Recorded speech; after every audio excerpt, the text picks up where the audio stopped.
To have your Nats jacket on as we look in from left field. We're going to start the game in the mid to low 60s. It's the Mets and the Nats, and Angel Pagan's ready. JD Martin is ready. First pitch just missing outside. Mostly clear skies. Pretty good breeze blowing into the ballpark at times. 64 degrees. And we're actually underway a minute early at 7:04. JD Martin just couldn't wait. Facing the Mets for the third time this year. Angel Pagan hitting at .298 with an on-base percentage of .346. And the Mets start tonight with 90 losses. One of the worst records in baseball over the last couple of weeks. We'll tell you about that a little bit later. The Nats won their 53rd game of the year last night. Their 31st here at home. Rob Drake has the plate. Kerwin Danley will tomorrow. Wally Bell's the crew chief, and Brian Runge had the plate last night. Right center. Well hit. Elijah Dukes can only watch it rifle off the scoreboard.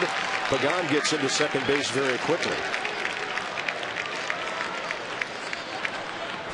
That ball really smoked. Now the Mets are a team with very little power.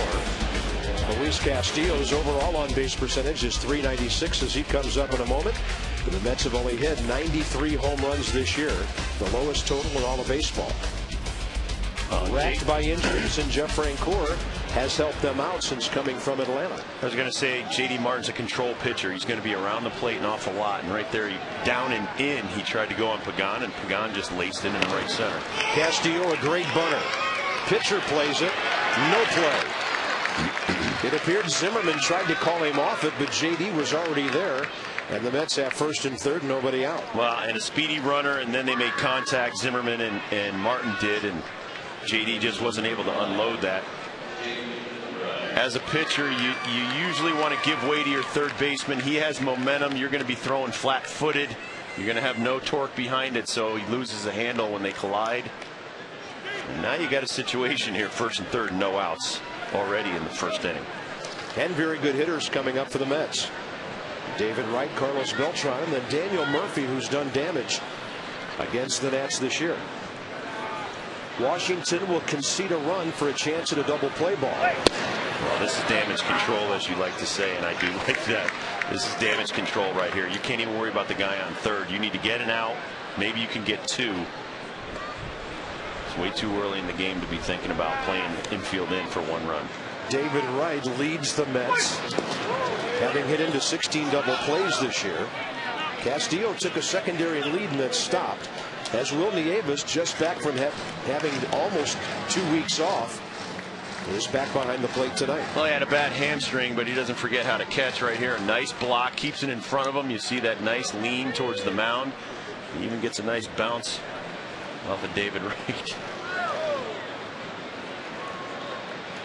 And if you haven't heard, things are interesting in the American League Central tonight. The Twins in the first half of that doubleheader today in 10 innings beat the Tigers 3-2. 1 game out. And they play the second half of that doubleheader shortly.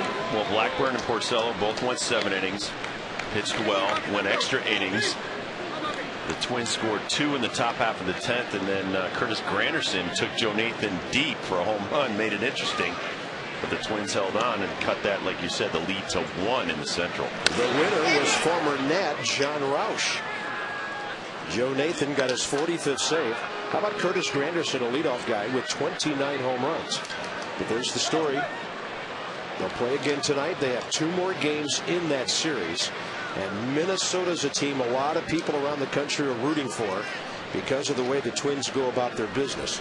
They don't go out and spend tens of millions of dollars on free agents. Now JD Martin goes 3-2 on David Wright.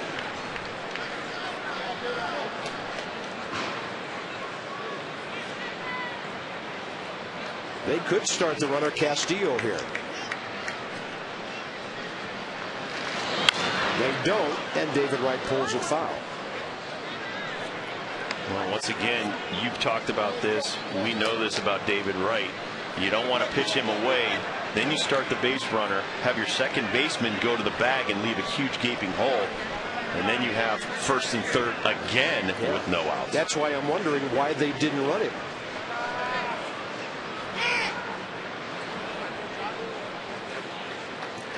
Paying far too much attention to the base runners right here. You need to stop the hitters from getting on base now.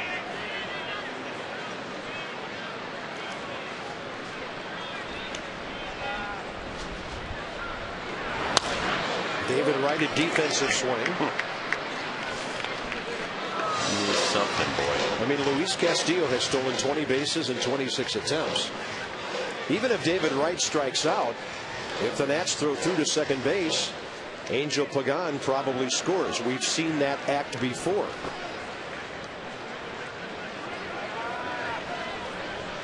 Still not running. Ball 4, bases loaded.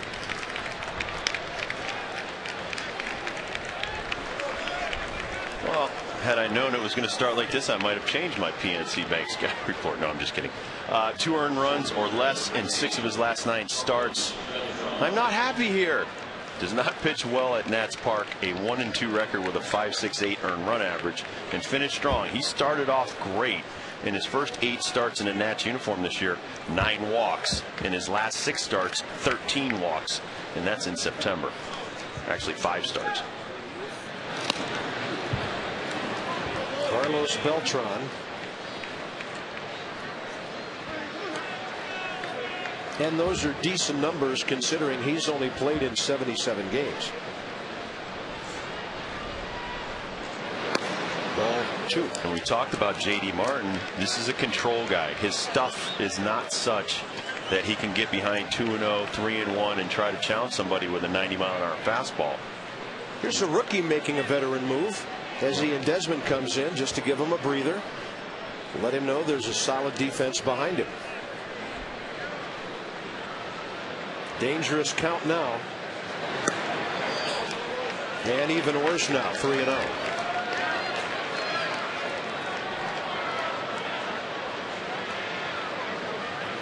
I have a feeling he probably hit half of those in 2004. When he was probably the most dangerous hitter in this league. That's a fastball on the corner. 3-1. You're talking about when he went Kansas City to Houston. Oh my God! And then feasted on fastballs. Nobody could get this guy out from July through the playoffs.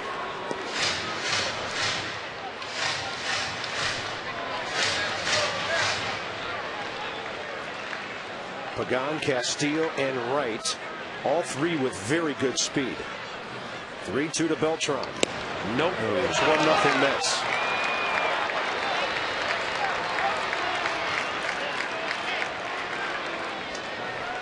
Well, base hits are going to happen. Bunt hits are going to happen with a guy like Castillo. But then J.D. Martin turned around and walked the next 2 batters. And he'll earn a visit from his catcher and his pitching coach.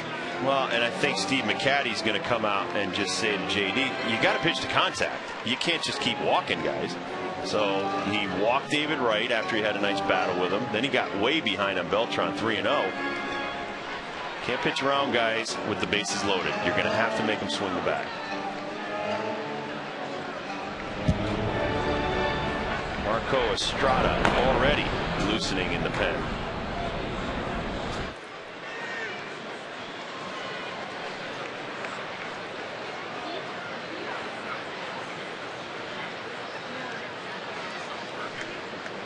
If I read lips well, which I think I do, Steve McCatty was saying go after him with your best pitch. Him is Daniel Murphy. National Slayer. That he is. He just can't get that first one over. Well, but see, I don't agree with that call right there either. Will sets up way outside. This guy needs to be throwing it over the plate. You just walked in a run. You just walked back-to-back hitters. You take your chances on throwing it over the plate, not trying to hit some spots because you haven't been in your spots. Yeah, a little late for that. You had your chance to try to hit the edges. There you go. It's a little windy tonight, a lot colder or cooler than it has been.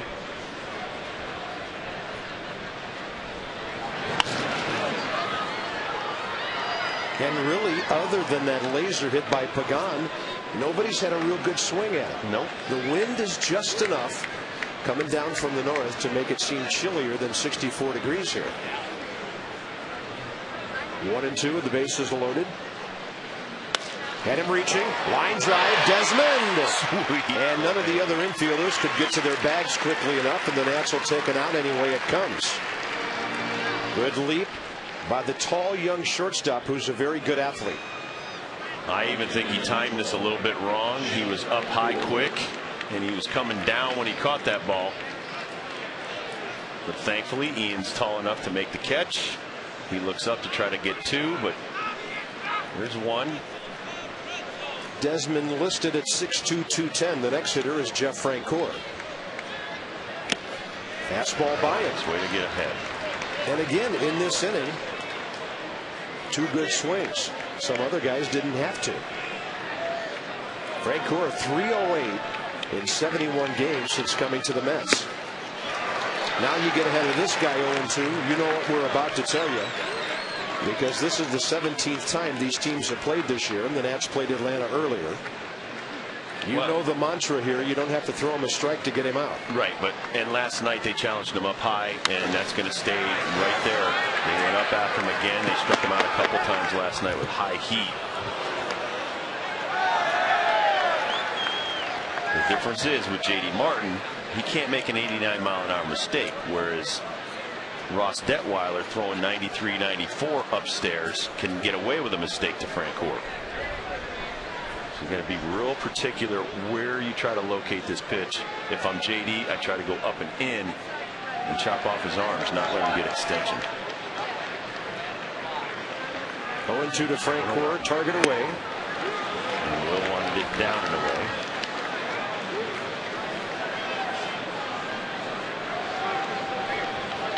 We haven't talked about this in a few months, but we talk about conviction. Be convicted in whatever you're going to throw. If it's your breaking ball, throw it with everything you have, all your ability. You can't let up on the pitch, and when you let up, the ball stays up and becomes much more hittable. If you're trying to get a breaking ball down and away, really pull down on that sucker. Pull down hard, make it go down. 1-2 to Francoeur. Out of play again. Ross Detweiler, I tell you, talk about hitting the big time after his first win, Rob. He was on the radio this morning at 6 in Springfield, Missouri. Now, it doesn't get much bigger than that. He told me a guy that he knew from college who's on the radio back there gave him a call and had him on at 6 o'clock this morning. There's a little pop fly out to short center. Rushing in, Willie Harris. Runner can't go anywhere. 2 outs. And the defense, given a chance to help out their pitcher, has done well here. Now Mike Morris, where's he going to play tomorrow? He's in left field tonight. Harrison Dukes out there. Desmond Orr up the middle. Zim and Dunn at the corners. And Will Nieves back in the lineup for the first time since he pulled a hamstring. I'm not worried about either infield position up the middle, short or second. I think he can play either one. But catching, I don't know. You want a 6'7" dude trying to squat for 9 innings. He's probably caught in high school, though. Here's former Nat Brian Schneider. Brian's had a rough year. He's played in only 58 games. Yeah, you don't like that target out there, do you? You got the bases loaded, and he's already walked in a run. Just get ahead. Try to get ahead so you're not behind, giving Schneider the advantage. He rips it, and it's just foul. You make a mistake to Brian Schneider, he'll make you pay for it. Hitting only .217 though this year. He hasn't been healthy. Went on the DL in mid-April with a muscle strain in his mid-back. He tore a calf muscle while rehabbing. And then you're trying to be a catcher. Line drive, the Nats get lucky. Yeah. 2 line drives right at middle infielders. And J.D. Martin's out of the inning with only 1 run.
10th in runs, 9th in home runs. The Mets are on top, but it could have been a whole lot more.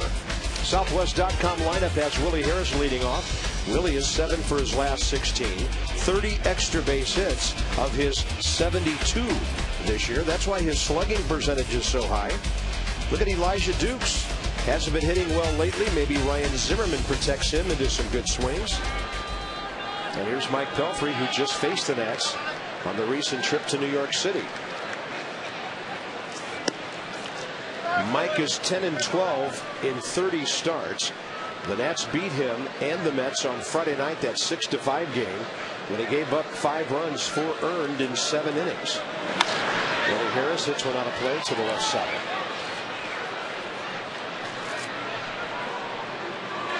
Willie would like to get hot and get that batting average up over 240 before Sunday comes to an end in his native Georgia. But as Jim Riggleman has said, his on-base average not that bad. For hitting 233, his on-base average is 131 points higher at 364. And Willie's a pretty good contact guy. 58 strikeouts, but 55 walks. Well, and when you get playing time sparingly, it's not that easy to stay sharp, keep your edge. He's played a month at a time. Guy gets hurt. He's out there every day. They won't get in at bat for a week. So it's been kind of an up and down roller coaster with Willie. This one playable left field. Angel Pagan.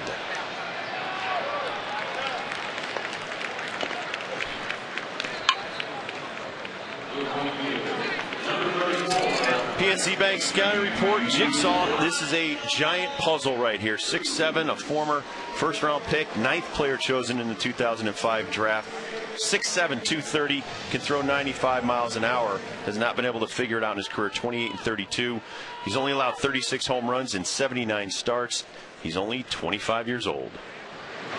Out of that tradition-rich Wichita State program that has produced Darren Dreifert, Pat Mears, Mike Lansing, other major leaguers, Eric Wedge, and the 0-1 to Elijah Dukes.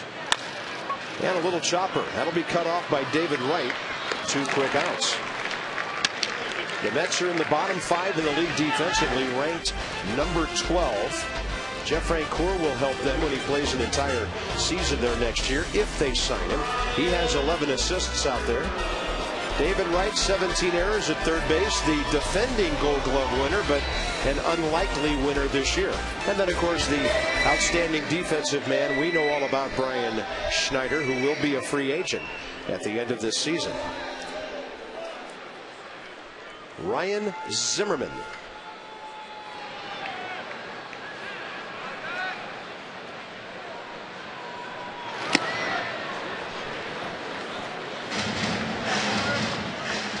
.32 home runs, 10th in the league, 102 RBIs, 9th in the league. His 169 hits, number 10. And his 105 runs, 4th in the league. A tribute to how much he's been on base, either driving himself in or Adam Dunn bringing him around.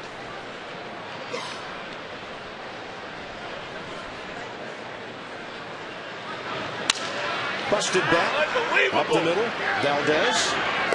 And Pelfrey gets a nice 1-2-3. He gets a run to work with and sets down 3 in a row.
Luis Castillo's been getting on base, and he wears out our ball club when the Nats play these guys.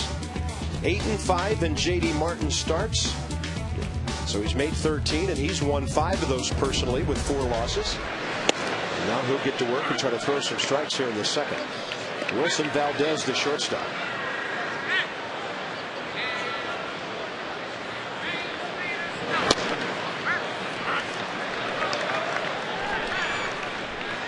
Valdez, 31 years of age, some major league time with the White Sox in San Diego before this. He was in Korea and Japan last year. Went to spring training with the Indians this season, and the Mets picked him up as a minor league free agent. The Mets are his 10th organization, and he started out with Montreal after signing with them back in '97. No power to speak of.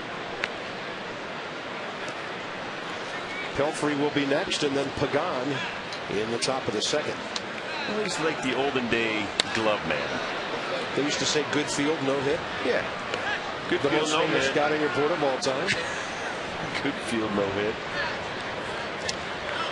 Can't hit his way out of a wet paper bag. Hits the ball like he's got the Saturday funnies. Look at that. He may be thinking too here. Long way to go from Mike Morse. He's fast. Another leadoff double for the Mets.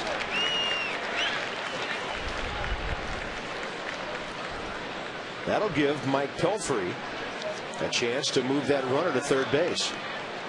Well, too much of the plate right here. It's supposed to be down and out. It's down and up and in, and actually up and in on a hanging breaking ball.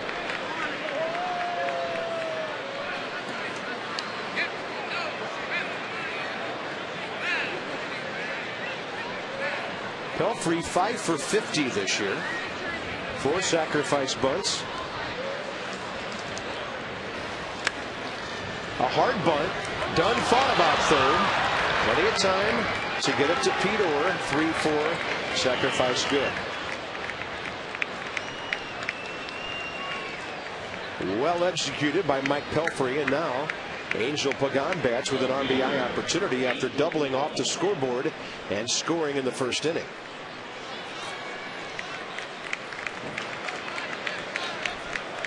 No score early in the nightcap of that Minnesota-Detroit doubleheader. Top of the second.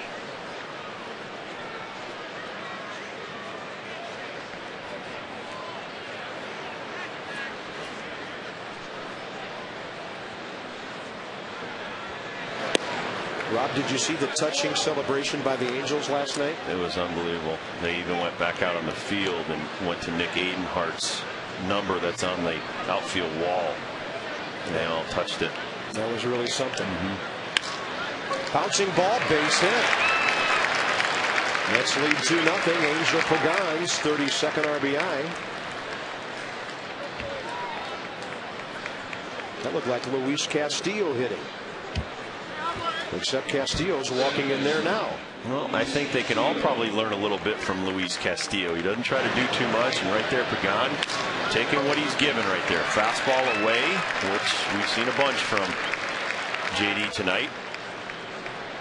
Pagan not a huge running threat, 13 of 20, but it depends on how well the pitcher holds him on. The pitcher, Zimmerman, they've all got a lot to deal with here with Luis Castillo, who at times looks like a modern day Rod Carew, the way he moves the ball around from the left side of the plate. Plus, with this, Nieves is going to have to step out to the left, take a little bit more time to get it to second base with the left-handed batter in there.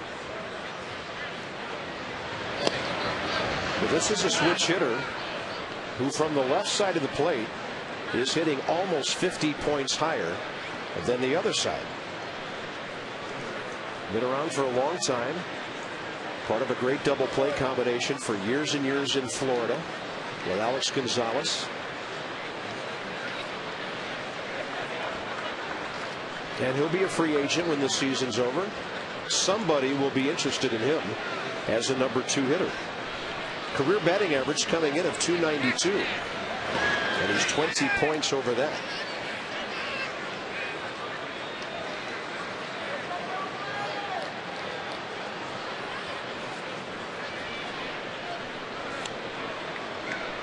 He hit 300 5 times as a Marlin. And J.D. Martin gets ahead 1-2.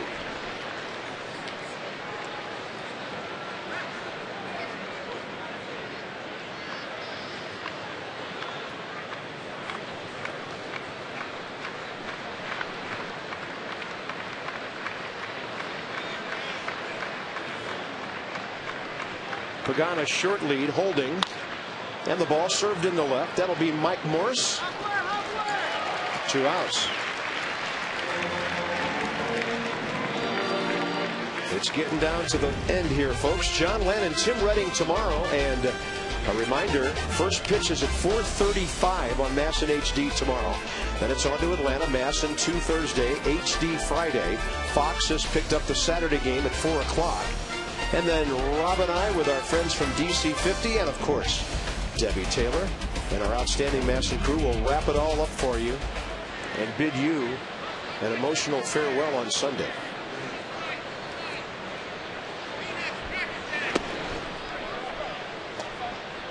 And then, as Rob says, you can make your own friends after that. You don't have to hang out with us every night. That's a baseball saying. I love that. Billy Shear dropped it on me in Philly.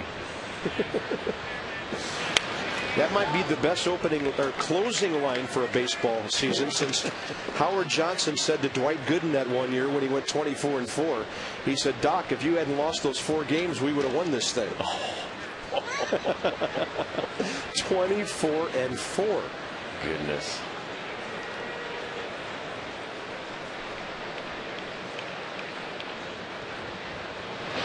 That ball is ripped to left center by David Wright.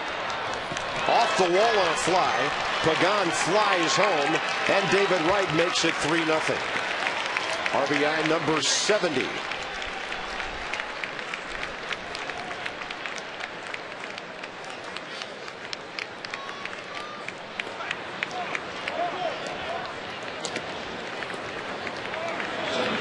Nice. Pretty fat fastball down Broadway, and Wright knows what to do with it. Now watch it kick off the wall right by Mike Morse, but Willie Harris backing him up nicely. Here's Beltran, who walked in a run his first time. He goes up hacking. Adam Dunn is there. He'll go to the bag himself. So the Mets pick up 2 more runs on 3 hits. Adam Dunn leads off. Morse and Orr to follow. 3-0 New York.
Here's Ryan Zimmerman sporting an Adam Dunn t-shirt to talk about the big slugger.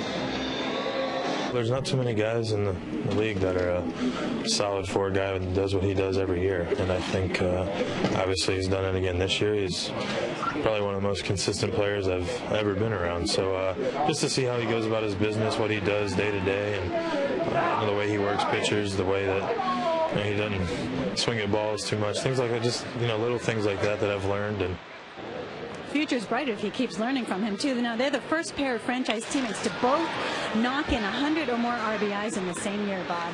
Yeah, they're both over 30 home runs. I know why Ryan was speaking so softly. Adam Locker's right next to him, and he doesn't want to give the guy a big head or anything. But they have meant a lot to each other. In fact, I talked to Adam Dunn today about Ryan Zimmerman. That was part of Adam Dunn's weekly blog that will appear probably by tomorrow on MASNsports.com, because Adam's on the receiving end of a lot of Ryan Zimmerman's great defensive plays. And he told me Ryan was hurt so much last year with Cincinnati, Adam didn't get to see much of Ryan. And he said now that he's played almost a complete season with this guy, he is amazed on almost a daily basis. And they complement each other, as Debbie said, very well in the lineup. 2-1 to Adam. Well, I'm glad that I didn't bother either one today. Well, we were on those guys like crazy. And then we had our final video blog of the year with Jim Riggleman. That'll be posted as well. He's an equal opportunity slugger, isn't he? Hitting a lot higher average on the road, which is interesting. As Ryan said, though, very consistent. Well, I asked Adam, is this a typical season for you? And he said, well, when you look at the numbers, it is. 100 RBIs again. And a chance at 40 home runs if he can hit 2 in the final 6 games.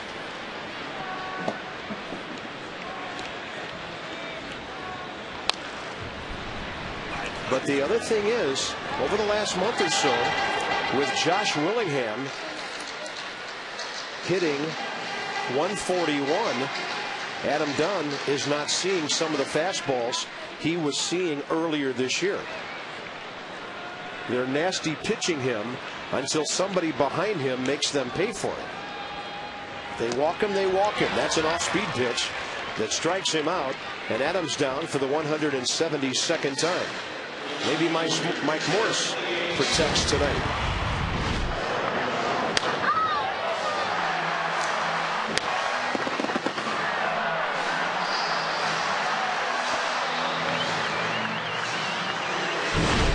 So he's gone to center field. On the left and right center. Well, Pelfrey's big and strong, throws 95. Maybe he's late on a 95 and hits it into the bullpen. And a 2-hopper right at the shortstop, Valdez. 2 outs. 5 in a row for Pelfrey to begin the ball game, and Pete Orr's coming up. So I said at the beginning, he's a jigsaw puzzle out there. 6'7", throws like J.R. Richard, but the numbers are not following him. 4 games under 500 for his career. Has already allowed 100 earned runs this year in 171 innings. And with the bases empty and 2 outs, Pete Orr. It only took Pelfrey 10 pitches, 7 strikes to get through the first inning. And he's heading for a quick bottom of the second.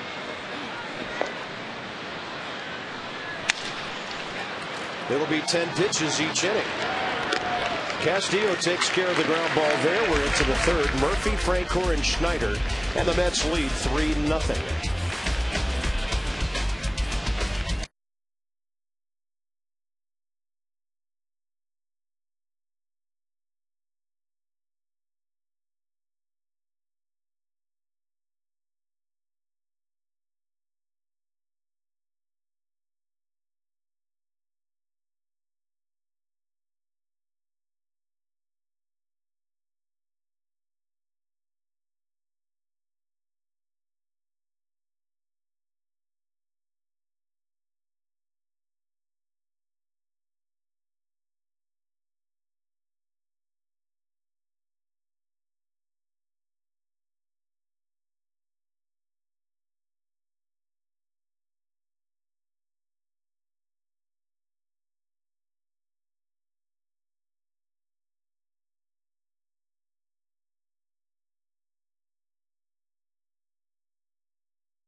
1,000 fans receive a free Curly W fleece blanket.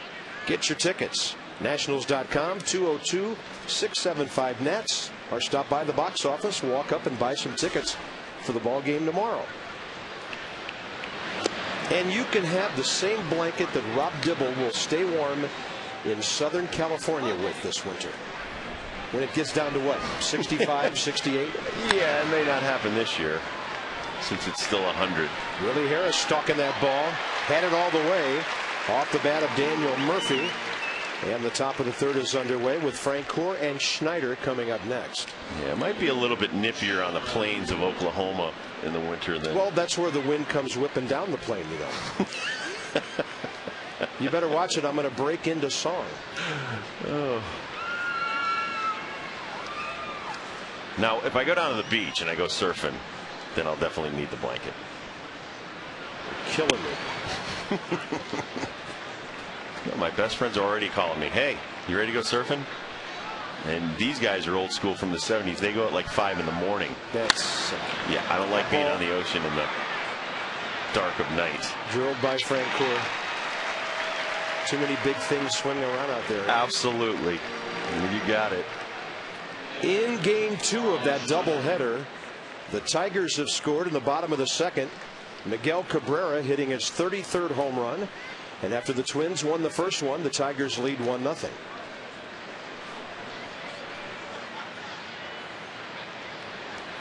Brian Schneider with 2 outs and the base is empty.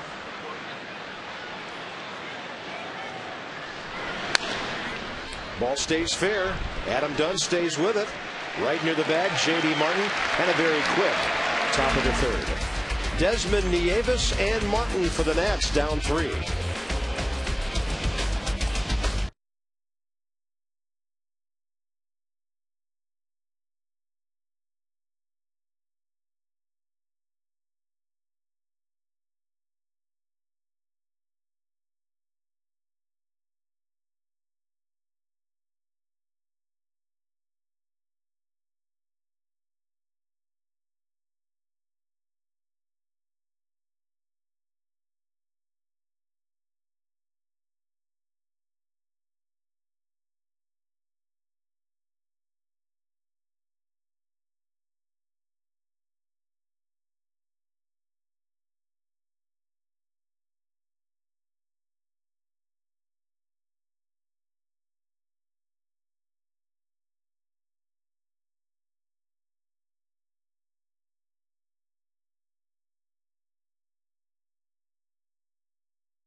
And I like the daily reminder that there are those who are in our midst and many who are thousands of miles away who are doing their jobs and fighting so we can sit here and watch a ball game and be safe. Thank you, ladies. Thank you, gentlemen. Even if the guy does have a Yankee jacket on, that's okay. Ian Desmond, Will Nieves, and J.D. Martin for the Nationals, bottom of the third. Start a rally, buddy. Desmond hit second last night, had a good night. He had a triple, a bunt single, and a sacrifice. Oh, he's a good little player. I could see him over the course of 500 at bats really showing what kind of shortstop he could be at this level.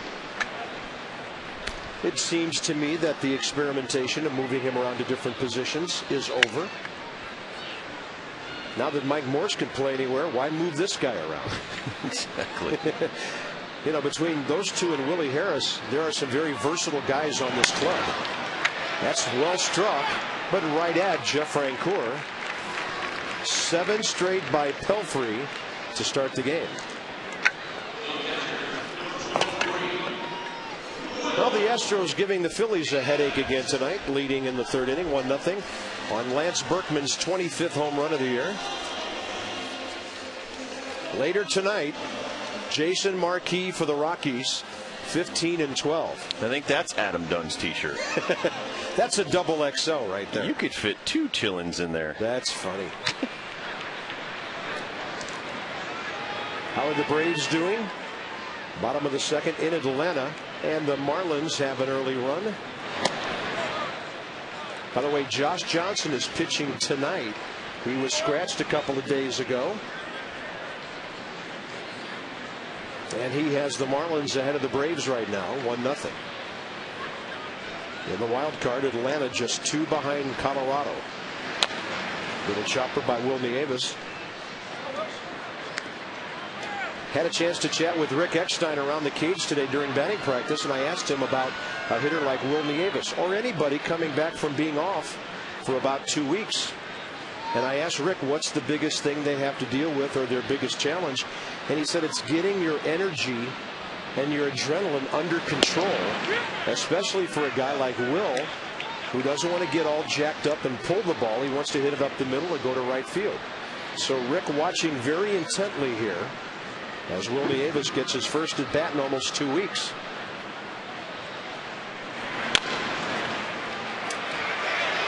And of course, right down the line, very well played by the pitcher Pelfrey, and a great stretch by Daniel Murphy. Off the bat, it didn't appear they had a chance to get Will Nieves.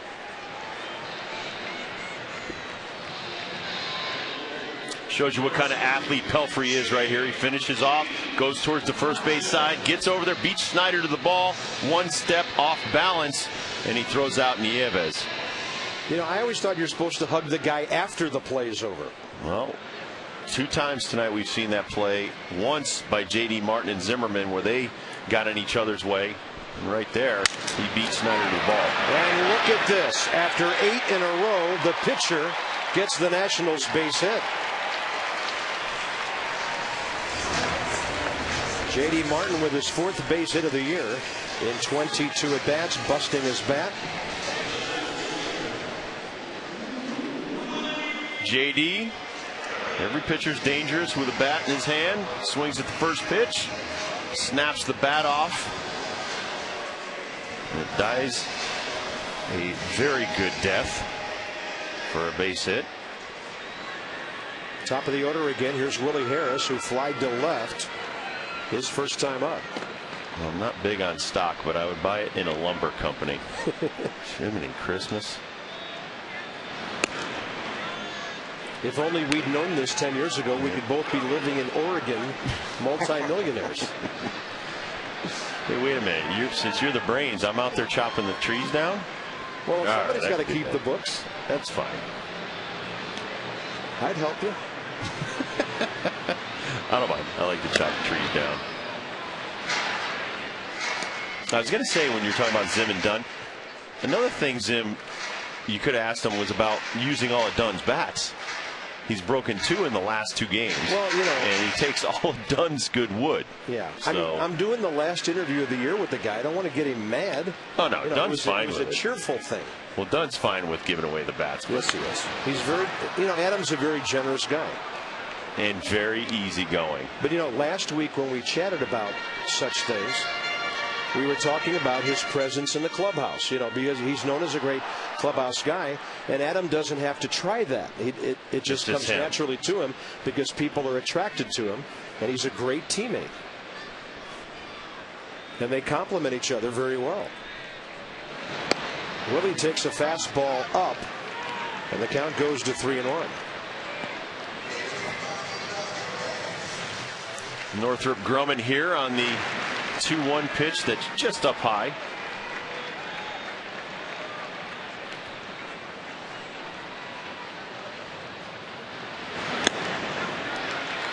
Two on, 2 out. With Elijah Dukes coming up. Adam did amuse me, though, when I asked him.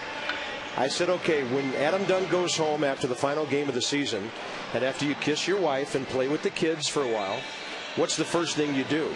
He gave a great answer. He said, I've got 6 games to play. I'm not thinking about that.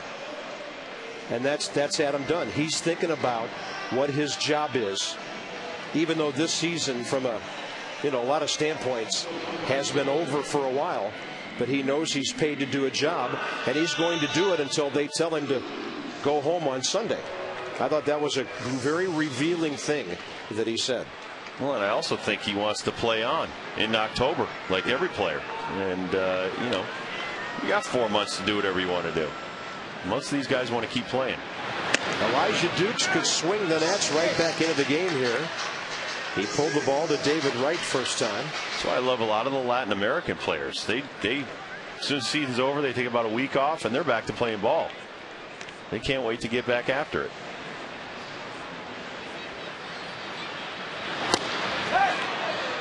It was funny, before the game, Pat Listash and Sandy Alomar Sr. were out there at home plate exchanging lineups. Sandy Alomar Sr. was one of my first winter ball coaches. We know Elijah Dukes is going down there. But, Latin players love this game. They play it year-round. And I think to some extent that's an advantage that they have over a lot of the other players that don't want to play year-round. Yeah, now the fields they're playing on are a little nicer than the ones they grew up learning the game on. When you think of some of the conditions these kids they played with a broomstick, a tape ball, and milk cartons for gloves.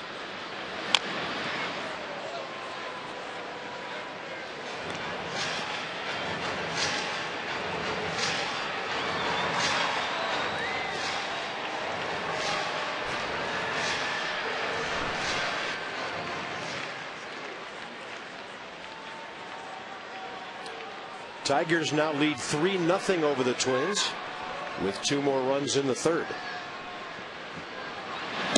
And a breaking ball outside to Dukes. 2 balls, 2 strikes.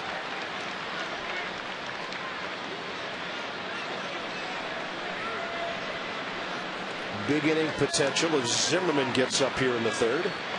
The Nats are down by 3. They've only had 1 hit. And Dukes taps one to the left side. Charging Valdez, and the Mets are out of the inning. Washington leaves its first 2 runners into the middle innings. We go 3-0 Mets.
Years ago.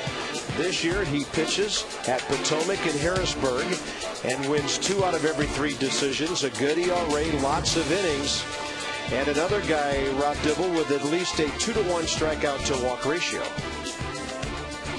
So Jeff Mandel, we're getting to meet a lot of our young kids this week with our Ford player profile. I like it. I like the fact that they're strike throwers. I could care less at this point what their other stuff is. Just throw strikes. Come up here and throw strikes. Period. Wilson Valdez, top of the 4th. Breaking ball for a strike. I mean, I've been having conversations with different scouts and different announcers, and it's the same thing all over baseball where the younger pitchers don't believe in their best pitch, which is your fastball mostly. And they're getting killed on their secondary pitches when they fall behind. They still try to flip a slider over or get a changeup over, and hitters love when you give them mistake pitches to hit. This time, leadoff man retired, and that's for the 2nd consecutive inning. You remember Terry Mulholland? Left-hander who at times couldn't break a pane of glass. Would throw probably 90 to 95% fastballs. He'd stand out there and fire fastballs around the plate all day and go through the lineup 3-4 times and just wear you out by throwing strikes. Boy, he had a long career. A fabulous career, probably about 20 years in the big leagues. And he was a guy that teams always wanted to pick up at the end of July at the trading deadline if they were in contention. He had dependability. Yeah. You knew every 5th day. Right now, one of the best pitchers on the Phillies is Joe Blanton. Yeah. Joe Blanton, not your average Joe, but he's going to go 15 and 14 every year, or vice versa. The guy throws strikes. Ball stays fair off the bat of Pelfrey.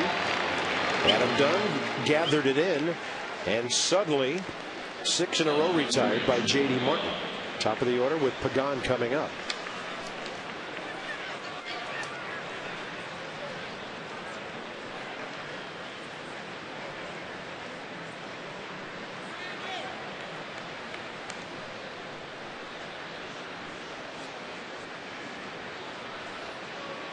Pagan, a double, a single. Been on base in this series 4 times. A pair of walks last night.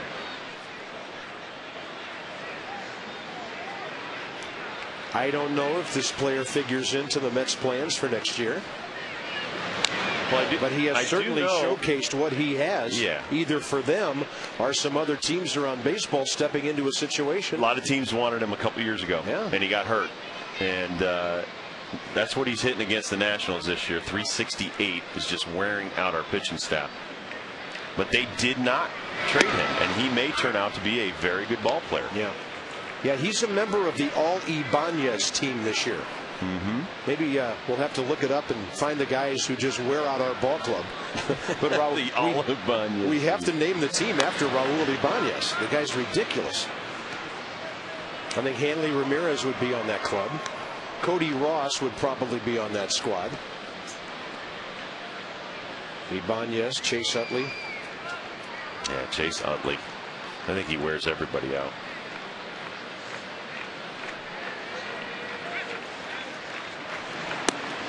And a breaking ball is low. 2-2.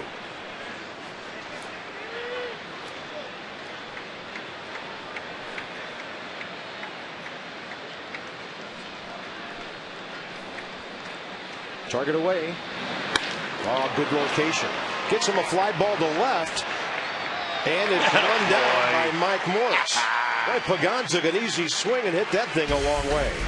Bottom of the 4th, Ryan Zimmerman coming up. 0 for 1 tonight, but Zim having his most consistent season. Batting nearly .290. Power, RBIs, great defense.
You're going to see Mike Morse chase down a fly ball here. He keeps doing everything that Jim Riggleman asks of him, and he's going to get some more bats in the middle of the order, but he has showed he can go get the ball. I really love the way he played first base over the weekend. He catches the ball. I mean, he does the simple things, which is catch the ball, throw the ball, hit the ball, and he's a very likable young guy. He's always happy whether he's in the lineup or not, and that's a tough over-the-shoulder catch he made look easy.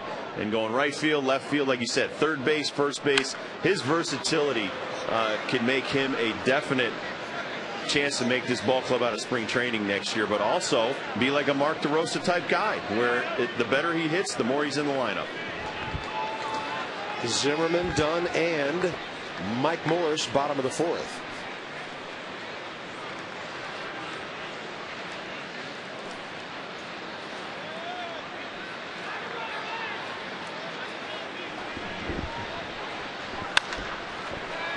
Ryan, a sharp two-hopper.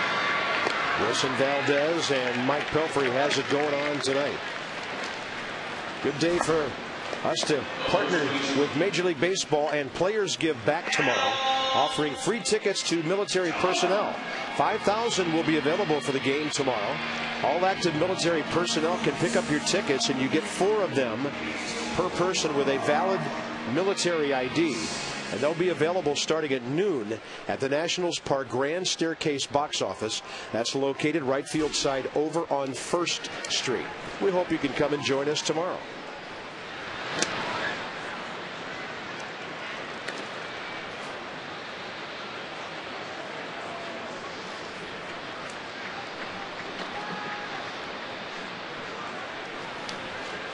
Adam Dunn struck out swinging first time. High in the air, left field, twisting out of play.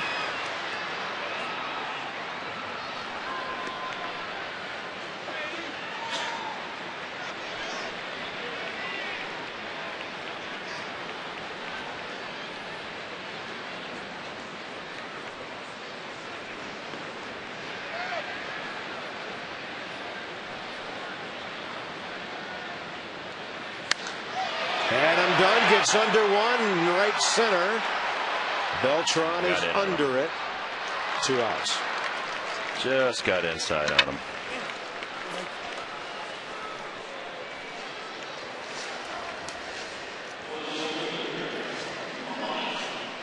Guy throws very hard, 94 from the inner half. You see it moving. Had a good swing on it, but just not enough tonight. And pitch track from Northrop Grumman all season long, the information systems powerhouse.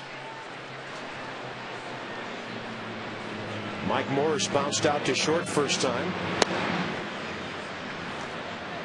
Coming into this inning, Pelfrey averaging 13 pitches per frame, and he's pitching very, very well tonight. He's really throwing a good fastball under the hands of the right-handed batters and getting strikes with it.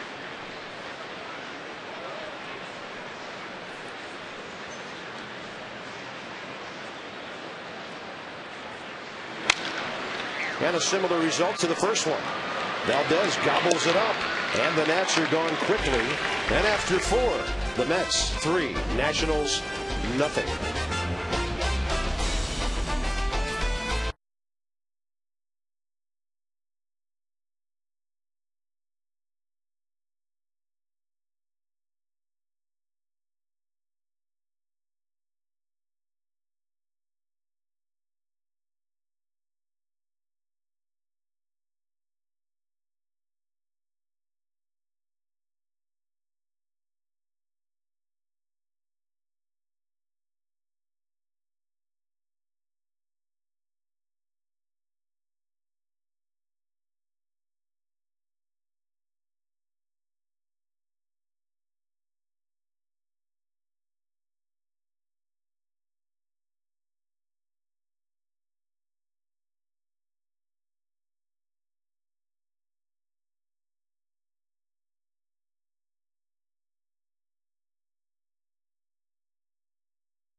Abe, the strong finisher. Nobody closes a race better than him. But I think I finally identified Teddy's problem after all this time. He's not running, he's power walking.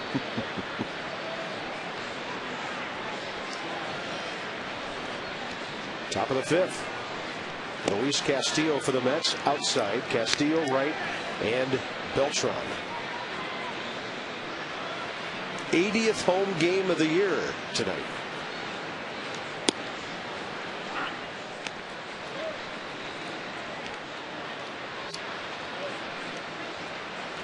Hey Rob, I'm looking at the scoreboard. What's going on with the Red Sox right now?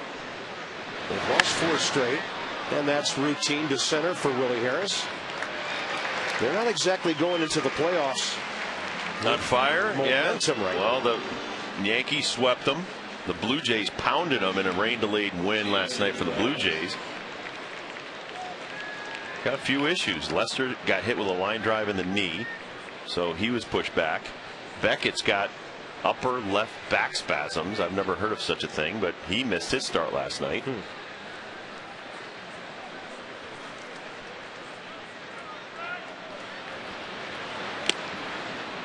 And then on the best record in the league front, with the Dodgers sitting there with 93 wins, Philadelphia and St. Louis with 90. The Phillies are in a tie game at home with Houston. St. Louis is trailing 4-0 at Cincinnati. And these ball games, even though one's clinched and the other's about to, are really important for where you go come October. Well, especially in the National League, you don't want to be the team that's got to fly all the way to Los Angeles to play the Dodgers. Yeah. You'd rather stay at home, and if it's the Rockies in the wild card and not the Braves, who keep coming on strong in both races, there are only 4 back of the Phillies in the division and 2 back in the wild card. You don't want to be the team that travels. That's a hanging breaker, and David Wright hits it down the left field line. It appears to be his second double of the night, and he's on base for the 3rd time after walking in the first.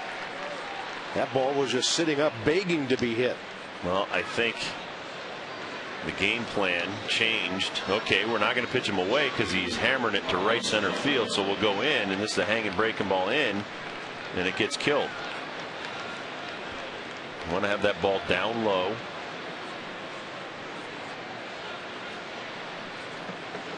David Wright, 2 doubles tonight, 38 on the year. Beltran goes up hacking. He's 0 for 1 with an RBI walk. If you weren't with us in the first inning, Pagan doubled, Castillo bunted for a hit, and then J.D. Martin walked David Wright and Carlos Beltran to make it 1-0. Then the Mets tacked on a couple more with those same guys in the top of the second.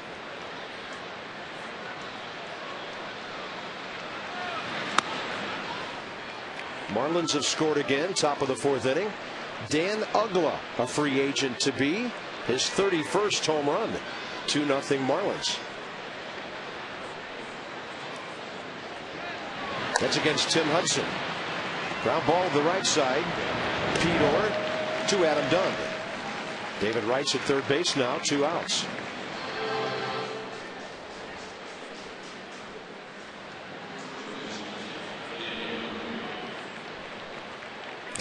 Talking about old times in the Tidewater area.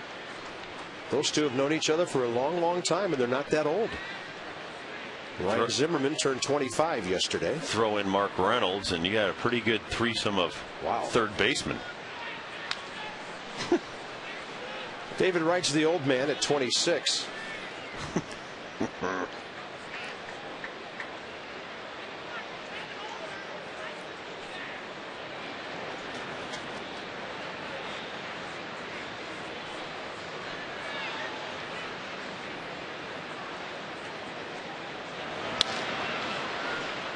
Not a play off the bat of Murphy. Josh Johnson also has a double, RBI double in that. It's 2-0 now, Marlins. Yeah. It's a big Josh. He can hack. He can hit it. Murphy, a line drive to short, fly ball to center. And a runner at 3rd, 0-2 pitch. Playable left field from Mike Morse. Everywhere he goes, the ball finds him. And that's it for the Mets in the top of the 5th inning. They've stranded 5. The Nats still shut out, though, 3-0.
So is she. Bottom of the 5th coming up, and the Mets have 3 runs and lead it. Or Desmond and Nieves coming up. Aflac trivia. Q Medwick. The first Expos player with 100 RBIs. Rusty Staub.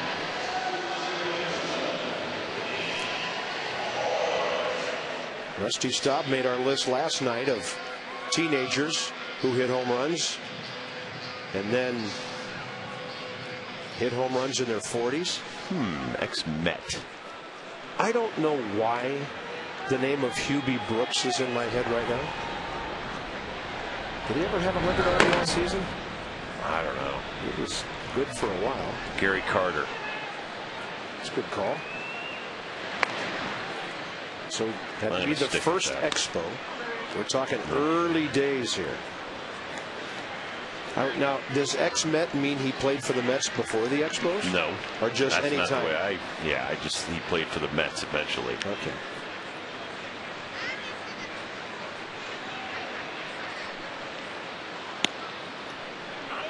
Oh-2 to Pete Orr. Where's Ray Knight when you need him? Is he like with Johnny Holiday getting some hot chocolate? What are they doing out there? Kind of a cold little nip in the air tonight. Pete Orr, well hit. Under the glove of Valdez, the shortstop. And the Nationals have their first non-broken bat hit tonight. The only other hit, J.D. Martin's broken bat flare in the 3rd inning. And the Nats have their leadoff man on for the first time. Well, 5 ground ball outs to shortstop tonight. This ball is hit to shortstop. The 6th time it gets through there. So Pelfrey's getting a lot of balls hit on the ground right up the middle. Ian Desmond lined out to Jeff Francoeur last time.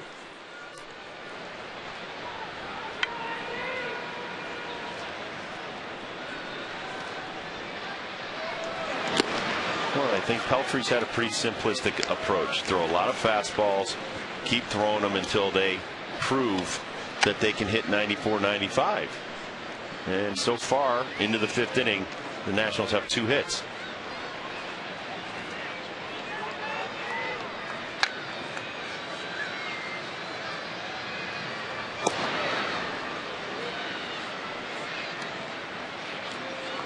When Pelfrey starts goofing around with off-speed stuff and breaking balls down in the dirt, he's not as effective.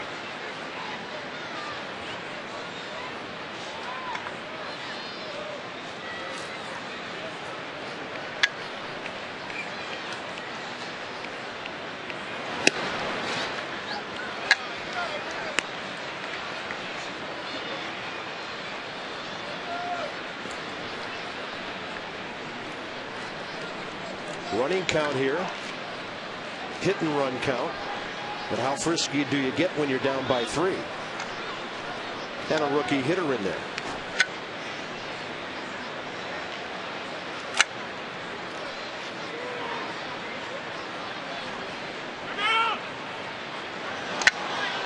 Time given to the hitter by the umpire, Rob Drake, just as Mike Pelfrey made his move to home. Well, Pelfrey was holding and holding and holding because Pete Orr keeps making a gesture like he's going to go to second base. Holding. And Ian asked for time, but umpire a little late in giving it. Desmond, long ball left field. See you later. The rookie with his second big league homer, and the Nats are back to within 3-2.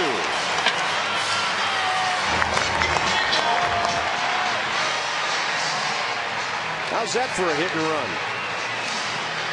Great count to be swinging on. Fastball in. Mike Pelfrey had been very good until right there. Got behind. Bottom of the order here, and Desmond's got a quicker bat than I think people give him credit for, and they think he's always going to right. Steps in, shortens up the hands. See you later, buddy. Ian Desmond now has 8 RBIs in his first 16 major league games. Nobody out in the inning. Will Nieves is next, and then J.D. Martin. And the Nats are right back in it at 3-2. This may sound strange, but Desmond just doesn't have the presence of a rookie. Seems like he's been here for a long time. I don't think that sounds strange at all, Rob. All of us who've seen him, he just looks like he belongs. Right. It's just it's very weird the way he stands in there, confident at the plate. He's good when he's playing shortstop. You know, I like the kid a lot. Remember that 3 or 4 strikeout game he had last week? When we were talking before the game how well he was making contact. Yeah. He walked up to me the next day and said, "Heard you jinxed me last night." Evidently somebody back home in Florida. Yeah, see, I like him though. But you know, rookies don't come up and say things like that to old guys who've been announcing games for 45 years. Oh, you know. I love the kid. He's just full of personality. Yeah. He's very engaging, and I think he's got a confidence that just makes you believe that he should be here. There's an air about this young man. Will Nieves chops one foul. I mean, the first time I saw him put on the uniform, I said, you know what? That's a rookie that looks like he's been around here for a while. And like you said tonight, he went in when J.D. Martin was struggling in the first couple of innings, and he goes in and he settles him down. And, you know, baseball's the same at every level. It's just how you look at it. And I think he's not in awe of everybody. Will Nieves pulling that pitch. And you can tell on his way down the line, he's going to nurse that hamstring a little bit. It's a cool night. I think it's wrapped too. So here's an interesting number, Rob, that we found out about today. See you in September. How about that? The Nats in September from 05 to 09 have a winning record against the Mets. It's the other months that are a big problem. But this goes back to 07 with the Nationals really hurt the Mets' chances at winning the division. Well, why don't we just say every month September? Yeah. And not tell the guys what day it is. I think you could get away with that for a couple days. I was going to throw a Marge Schott story in there. Marge, even into the 90s, when dignitaries or celebrities or whatever would come to the ballpark, she'd give them an 1986 calendar. Didn't matter what year it was, because it had Shotzi on the cover. Oh man. So hey, take this with you, even though it's 8 years behind the Hey, cover. here's where your birthday was 8 years ago. Exactly. That's funny. I bet she gave every one out until she ran out, didn't she? I don't think she ever ran out of those. Top of the order, here's Willie Harris. 0 for 1 with a walk. Nats have hit their 151st home run of the year.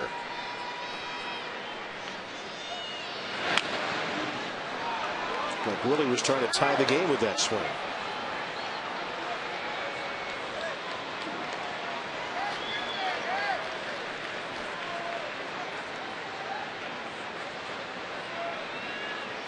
Still 3-0 at Detroit. Tigers over the Twins. 5th inning. Still Marlins 2-0 at Atlanta in the 4th. And we'll be keeping our eyes on Colorado. They'll be underway at home in about 15 minutes. hosting Milwaukee behind Jason Markey.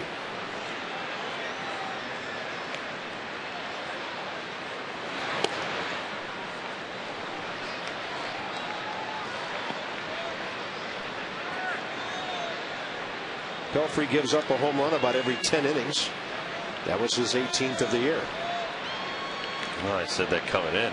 79 starts, only 36 home runs given up. Not easy to square one up on the big man. 13 and 11 last year. 32 starts. 3 and 8 before that.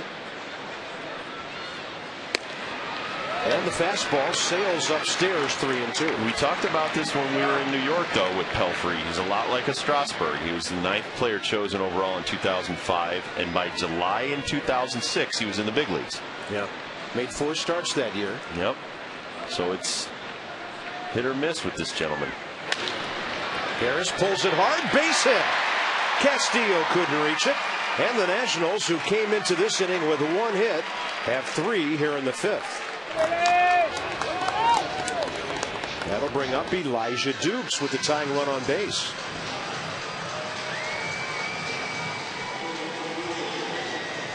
Mike Pelfrey this year, 7 earned run average on the road. In the top 5 of highest on the road ERAs. It's not where you really want to be. Paul Wilson and Jason Isringhausen were 2 of the Mets' young guns they were talking about years ago. I remember Bobby Jones, Mike Scott, who won a Cy Young Award. Yep. Willie Harris, good jump. Oh, get down. Dukes drills it to center. Willie Harris stopped. He was kind of ball watching with 2 outs, but you know that may not be a bad decision. No, Beltran has a great arm, and you've got Ryan Zimmerman coming up next. Just because there are 2 out doesn't mean you run wild out there. Yeah, and like you said, Beltran has an excellent arm in center field, and he does play a shallow center field. So this ball is wailed on by Elijah Dukes. 1 hop to Beltran. And I think that's a good base running decision by Willie Harris. Yep. Plays right in front of you. Yeah. Plays right in front of you. You don't think you can make it, don't go. And like you said, you got 3, 4, 5 coming up now. Zimmerman takes a fastball in there. Lyons hit the ball to short twice tonight. Pretty steady 3 times through as Pelfrey as a rule. But the first 2 hitters here, the 3rd time through, base hits.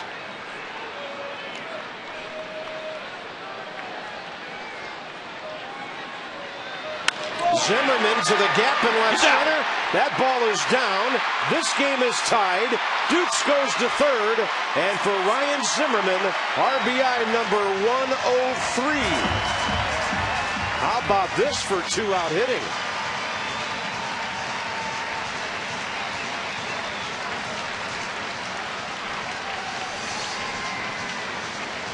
Well, he gets one on the inner half again, but this one doesn't break the bat. And it goes in there nice and soft in front of Pagan. Willie scores easily with 2 outs, and Elijah hustles over to 3rd base. I don't know what Pagan was doing. I think he lost it in the lights because he backed off that ball big time out in left field. I was thinking maybe he thought it was hit harder than it turned out to be because Zimmerman didn't get all of it. And it's about time for Adam Dunn to pop one here. 3 consecutive hits with 2 outs. Pelfrey under a lot of stress here suddenly.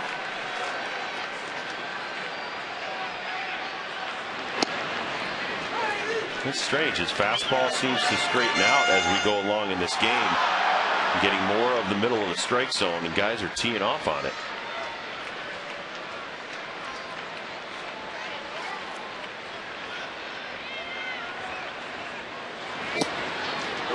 Rolls a slider over in for a strike.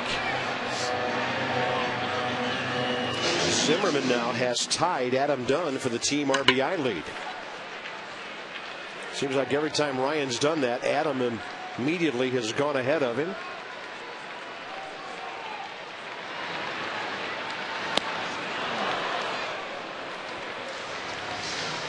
Dunn pretty late for that one. Why not? It was 96.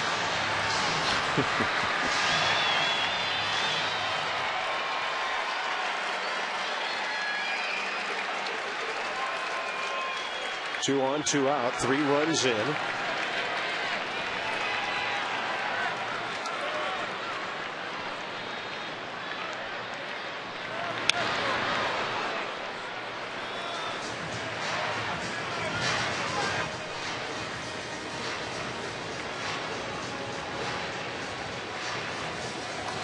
Well, Vlad dominating that list. Soriano, the 40-40 season here 3 years ago.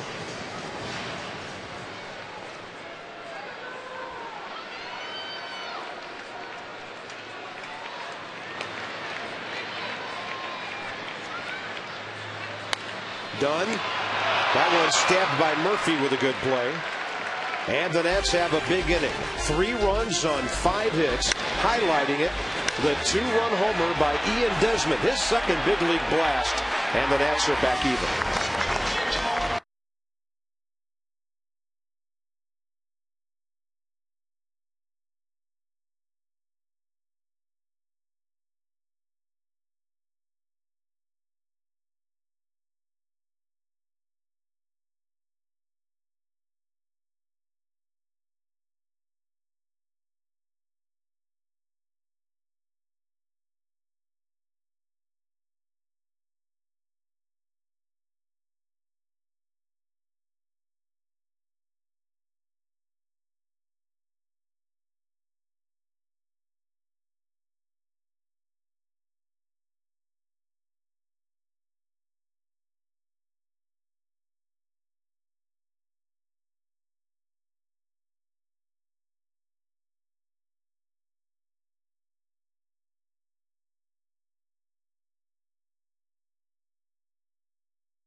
A chance to make this a good ball game for himself and his club.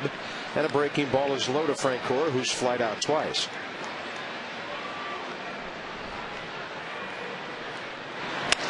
He rips that one hooking foul.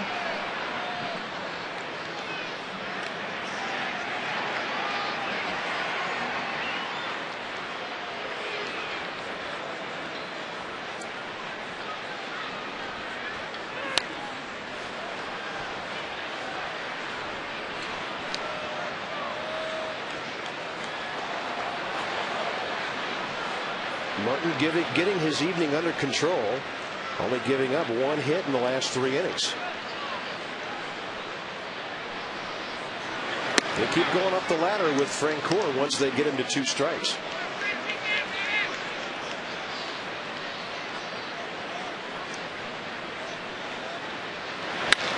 That one was hanging, and that's well hit.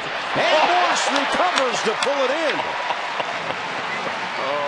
Mike held his ground. The ball took off on him, and he's so big at 6'6", he was able to grab it. You know, Rob, the one thing he avoided, though, was the fatal step in.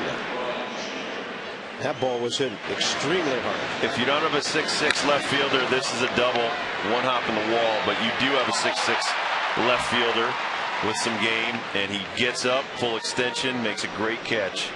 Man. We like this guy the more we see him. Yeah, that high fastball, by the way, did not get by Francoeur as he's starting to adjust to it. Yeah.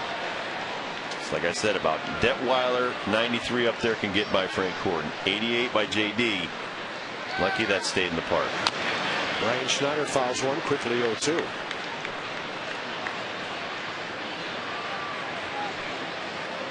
And you're right. You take 2 steps in, that ball's over your head. And try to hold your ground. It's the toughest thing to do at the outfield position because you want to take a step in.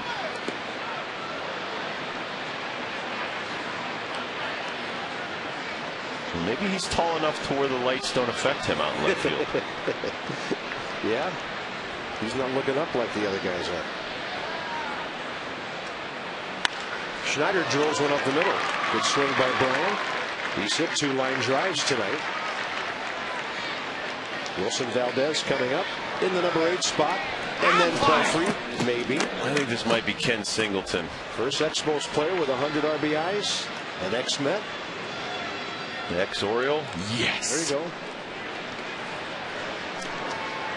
What a good hitter he was. And a great announcer, too.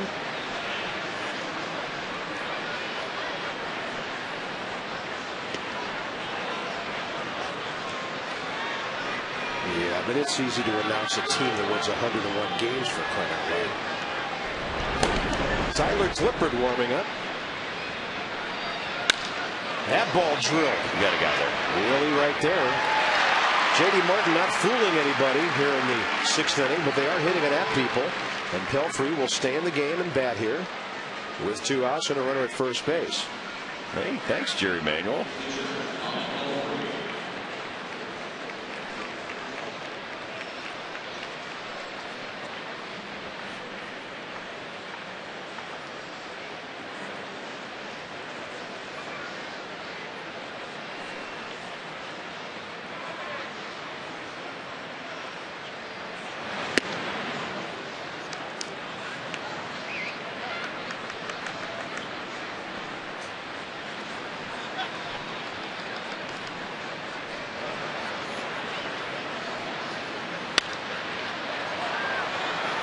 Elijah Dukes waiting for this one. J.D. Martin, a complete turnaround on his evening. Bottom of the 6th coming up. Morse, guess who, leads off 3-3.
Continues his hot hitting, and David Wright 2 for 2 down the left field line with his last double. So a couple of doubles by Mr. Wright, and famous Dave's Exmo Cam has been capturing all of the action. Only use hickory wood in our barbecue pits as we smoke the meat up to 8 hours to deliver perfect smoky taste. This is as real as it gets as you're watching these guys get as real as it gets out there on the field. Famous Dave's real honest barbecue, like that real good catch, Bob. Yeah, I don't see Mike Morse as a guy who's having a salad after the game. He would like those ribs Famous Dave's sent us on Sunday. I don't think there's a lot of vegans on this team. Not to upset the PETA people. Just got to keep their strength. That's right. Whitey Herzog once said the problem with this ball club was they didn't drink enough beer after the game. He said, I walk in the clubhouse, there's all these health drinks and all this stuff. He says, where's the beer? That's when game is getting passed in the clubhouse from one generation to another. Too many personal trainers and protein drinks. Lou Piniella just said that. He said we used to come to spring training 40 pounds overweight and get into shape. Yeah. I'm not saying come in 40 pounds overweight, but I do have to say though, there's a busted bat. You are not going to believe the damage that bat did. It slammed against the stone wall behind home plate, and I bet it broke into 20 pieces. It's going to take the kids a while to pick that one up. Well, and tape it back together and send it to MLB. They take every broken bat and examine it, and this is one strong young man. Snaps off in his hands. It'll go against the stone wall and explode. Took a hack. He fell down.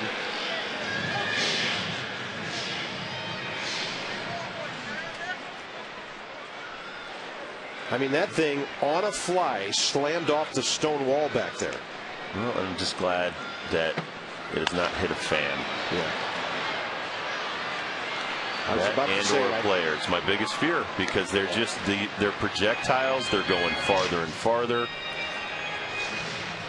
Brian Schneider just walked up the third baseline and picked up another 2 pieces of that bat. The one thing I like about hockey is that years ago they used to put this mesh wrap around the fiberglass, and so yes, you would break the stick off in your hand and it would be dangling. You're not allowed to play with it in hockey. It's a penalty, but it would stay together because of that mesh wrap around it. Maybe they should explore that with bats. Interesting.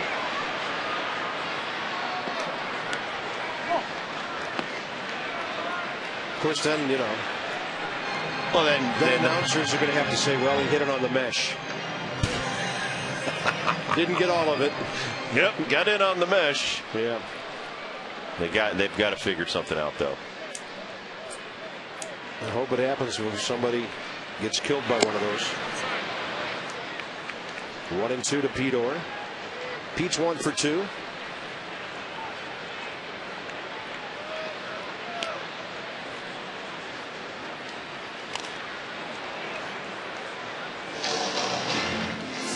Nothing now. Tigers over Minnesota in the nightcap of that doubleheader. If you missed it, Twins won this afternoon 3-2 in 10. Justin Verlander has the Twins stopped into the 6th inning on 3 hits.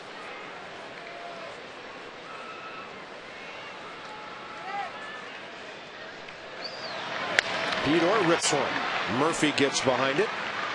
And to the bag for the 2nd out. Here comes Ian Desmond. 9 batters ago, the Nats had been shut out until he took care of it.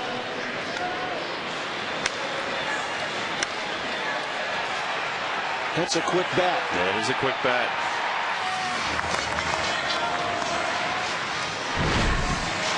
Desmond's 2nd big league home run. Very respectable numbers for a guy who's been here for 3 weeks. If you're wondering about his power, in 97 games this year, he only hit 7 home runs. But I think we often see it. Big, strong young men, good hitters. They get to the big leagues where the equipment's better, the lighting's better, the pitching's better. The adrenaline level's higher. There's more fans. And all of a sudden they're hitting home runs. Jeff Bagwell, and I'm not comparing Ian to Jeff, but Jeff hit about 4 or 6 home runs in the minor leagues. He hit 450 in the major leagues. It's one of the worst trades ever. Though I do love Larry Anderson. Yeah. I think the Astros got the better of that deal. Yeah, you know, he was a hometown guy from Hartford. Went to the University of Hartford, too. Would have been extremely popular up there. But the baseball gods wanted him and Craig Biggio together for 14, 15 years. Bags and Biggio. Threw in Caminiti and Luis Gonzalez. Do you remember who the other original Killer Bee was? No, don't tell me.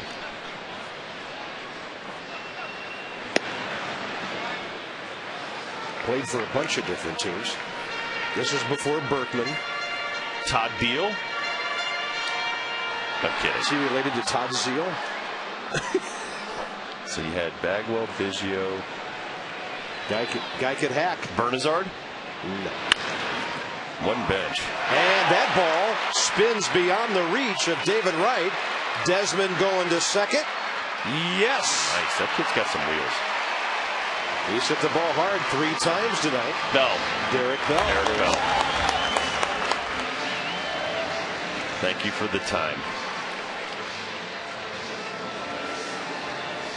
You got to make a quick decision here. It skips underneath the glove right there of David Wright and never gets leather on it. But the second part of this is, if you're Ian Desmond, are you thinking Pagan's pretty fast, he's going to get to the ball, and he hustles in for a double. That's real similar to Justin Maxwell's double here last night, although they haven't put a hit up on the board yet. I think yes, they have not. That was a shot. Quick hop. Backhand jobber. Let's see if Will Nieves can stay on the ball here and drive it. He's pulled it twice tonight, which is not Will's game.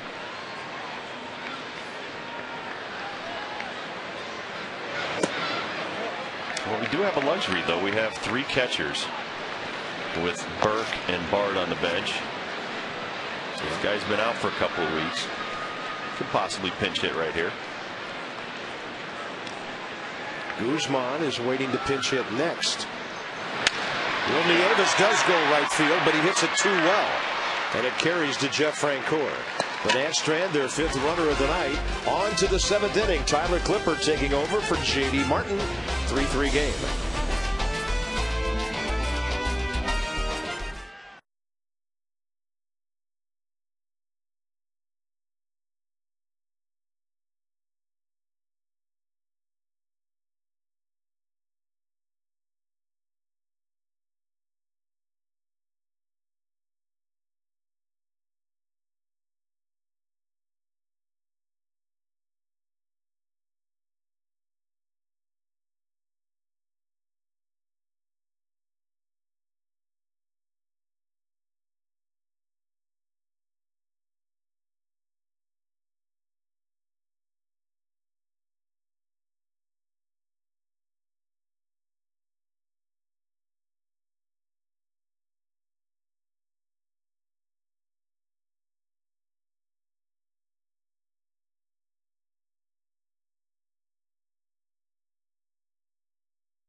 Of the season here. Now, Rob, back in the first inning, you used 2 words that turned out to be quite prophetic: damage control. Well, it was damage control, as 4 straight guys would reach base, including a walked-in run off J.D. Martin, and then he gets the line out to short, the soft fly out to center, and then a line out to second base, and Pete Orr reels it in. So J.D. Drew doesn't work his way out of the first inning and only allow a run, give up a couple more in the second. It's a different ball game. So give J.D. Martin a lot of credit for turning his night around, and that's why it's 3-3 right here, going to the top half of the 7th inning. Tyler Clippard bats 6th. Alberto Gonzalez playing second base, batting 9th. Top of the order for the Mets, Angel Pagan against Tyler Clippard. Well, that's why it's so important that you don't panic. You can give up 3 runs in the first inning and come back and win the ball game, but you can't panic and make it a 6-0 game in the first or second inning. And at least by today's definition, it turns out to be a quality start for J.D. Martin. And I would say that's a quality start, not by the definition, but the fact that he kept the ball team, the club, in the game long enough to come back and tie it up just shows that was a strong performance by J.D. tonight. And now Clippard goes 3-0 on the leadoff man, Pagan.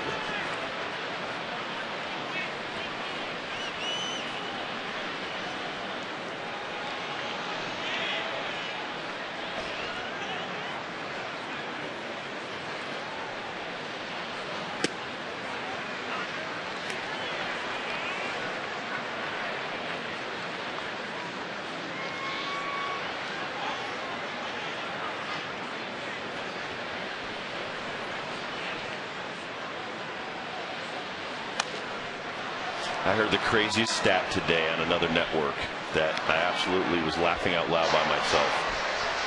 It said that the Boston Red Sox pitching staff averages on their fastballs 92.5 miles per hour, and says they're the best in baseball per pitching staff. What if they're straight?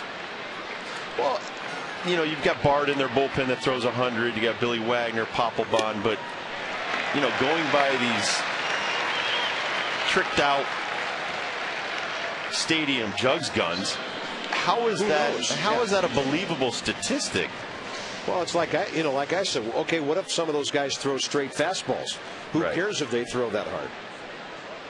Well, that was a statistic thrown out there today as Tyler Clippard, great job coming back, 3-0 on Pagan, comes back, punches him out.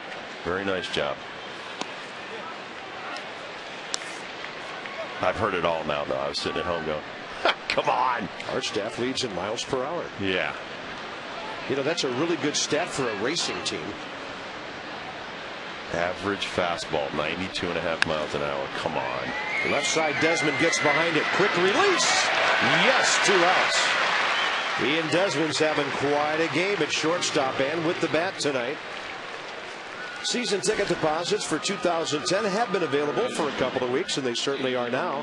Go to nationals.com/2010 or call 202-675-NATS. Guaranteed seating, great prices, discounts on merchandise, access to exclusive events, and you get to come and hang out with us every night. Become a citizen of Natstown for 2010.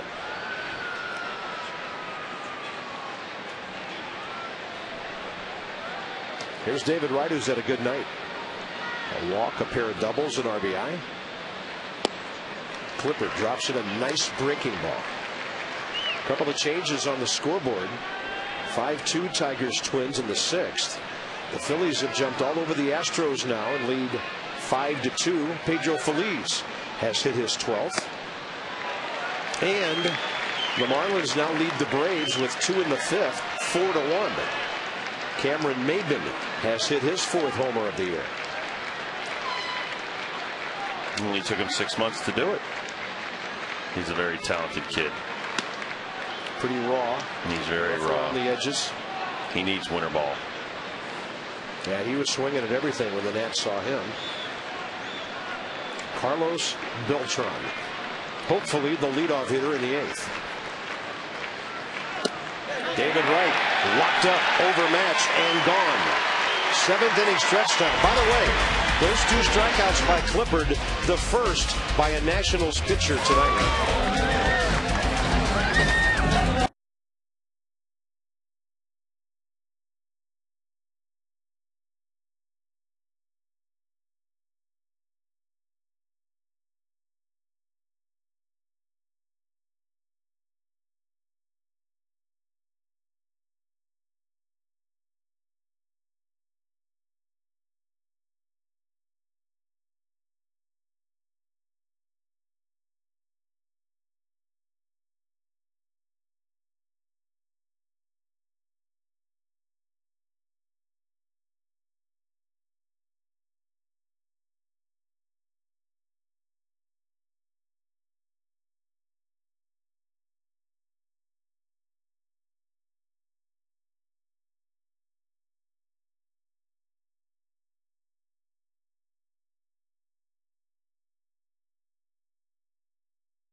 At 7th inning stretch time and evidently dance time as well.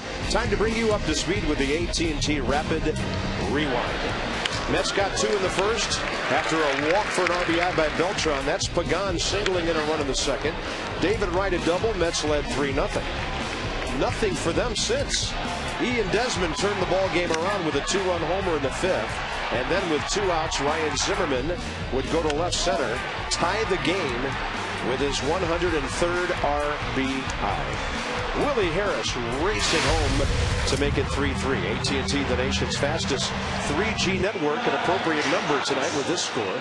AT&T, your world delivered. Ooh, old-time Senators. There's a Senators fan. There you go. Old-style W. They used to say about the Senators in Washington, first in war, first in peace, last in the American League. Oh, that's nice. That was mean. That is mean. That's what they used to say. Well, here's Alberto Gonzalez, who's in the number 9 spot after the double switch. Thankfully, Johnny Holiday was there when they were saying it. Wow. I can see an off-season feud building here. Oh, he's worried about those fighting turtles. The Terrapins.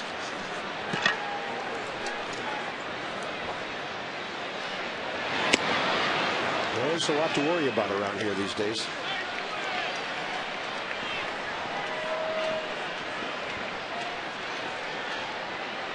Pelfrey, 7th inning of work.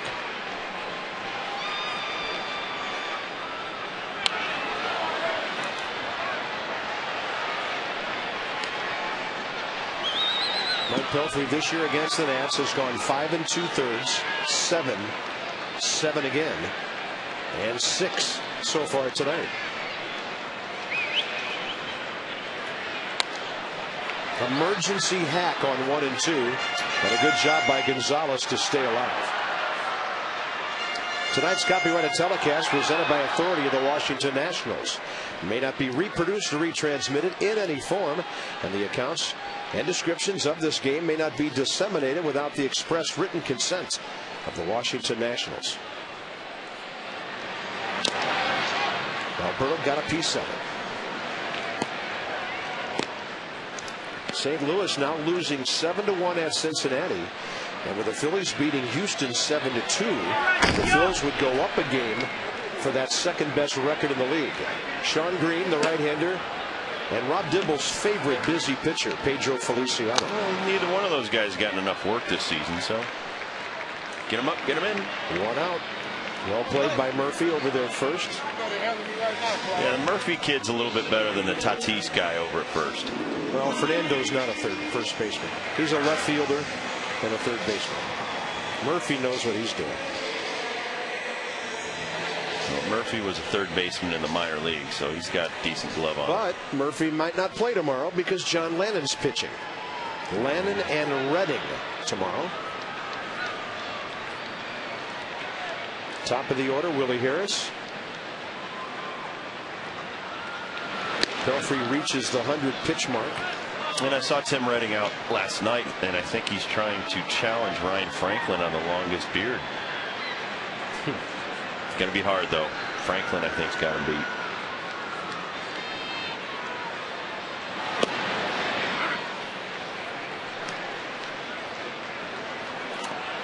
That last pitch, 93, if you're going by the gun, at his 102nd pitch. He's a big, strong young man.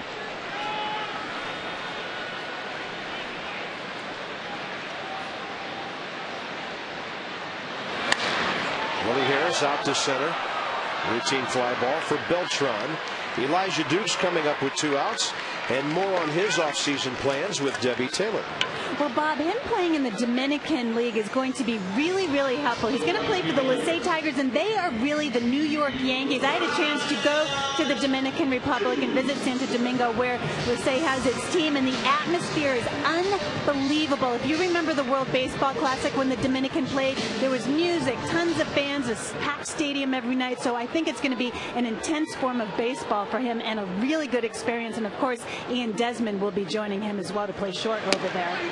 It'll be interesting to keep track of those guys. Yeah, they tell us that Winter League Baseball is certainly a different atmosphere. We get a little taste of that down in Florida when cheerleaders are dancing in the dugouts, and it seems like there's more dancing in the stands than anything else during the evening.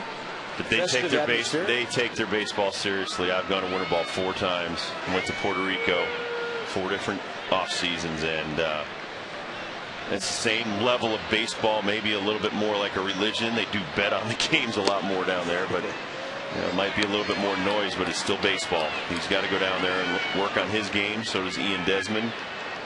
come back here next year ready to play some baseball and play some much better defense, and hopefully our pitchers have a good offseason. And Dukes on a 3-0 pitch, base hit. Even if Castillo gloves it, Dukes with his speed would have beaten it out. And Elijah now is 2 for 4.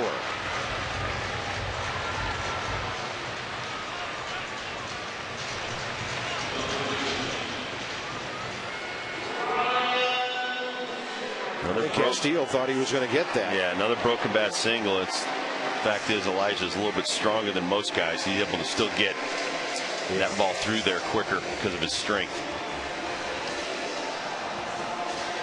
Yeah, I heard a baseball man say once that big guys like that, their ground balls carry well.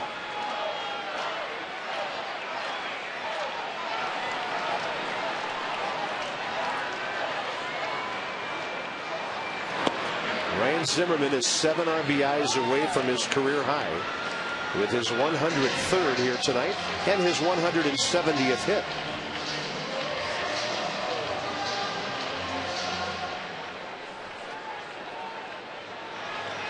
The lead runs aboard here, bottom 7 with 2 outs.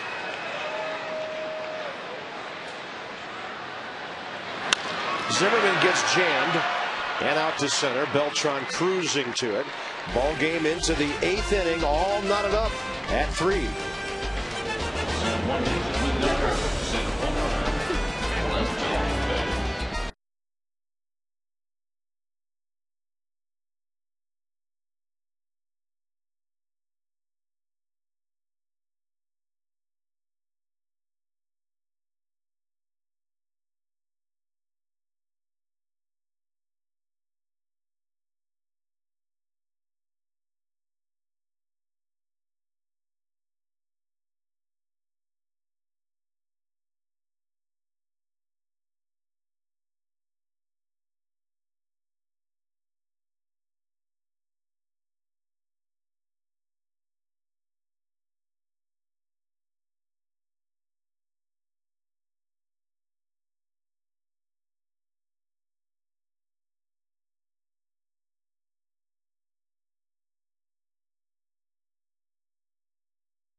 Mike Pelfrey doing his battle of the bullpens now, but I really like what we're seeing from Ian Desmond with the home run, the good play at shortstop. Yeah, I mean, he's settled down. I mean, he doesn't have to move to second tomorrow and go to right field the next day. Just let the kid play shortstop. Jim Riggleman's already said that Christian's probably going to sit down the rest of the season. You have 5 more games. Just let this kid play, and let's see what he can do. Let him get comfortable. Let him go to winter ball and come into spring training in a very good frame of mind.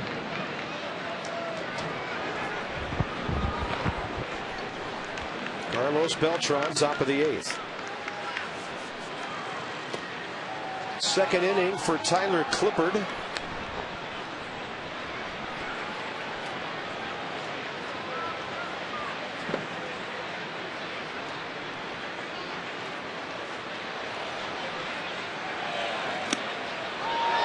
Beltran thought he could do something with that 89-mile-an-hour heater upstairs. Sure looked harder than that.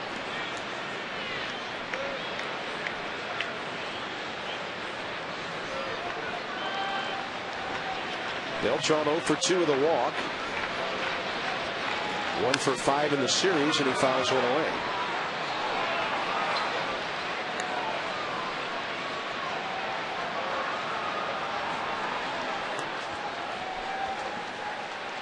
Well, I've talked to everybody at every level in this organization. I think it's pretty easy to see what this team needs for next season. Just depends on how much ownership wants to spend on it, whether it's the defense or whether it's the pitching. Well, there's a lot of money coming off the books this year from players no longer here. My 2 cents, if I could throw it in, just make sure you spend it wisely. Spend it on some good young talent, some good pitchers that could be traded again. I like the way the Oakland Athletics do some business when they picked up a guy like Danny Herron. You traded for Danny Herron, gave you a couple of great years. You traded him again, you got a couple more great players for him. Yeah, restock. Yeah, I mean, it's just about trying to be consistently good through quality players year in and year out. Look at the Minnesota Twins. They don't spend an awful lot of money. They have great evaluators. They bring in great talent. Florida Marlins, once again, over 500, lowest payroll in the major leagues. They know what they're doing. It's all about scouting and evaluation. 2-2 to Beltran. He drills a base hit to center. He's aboard here in the 8th.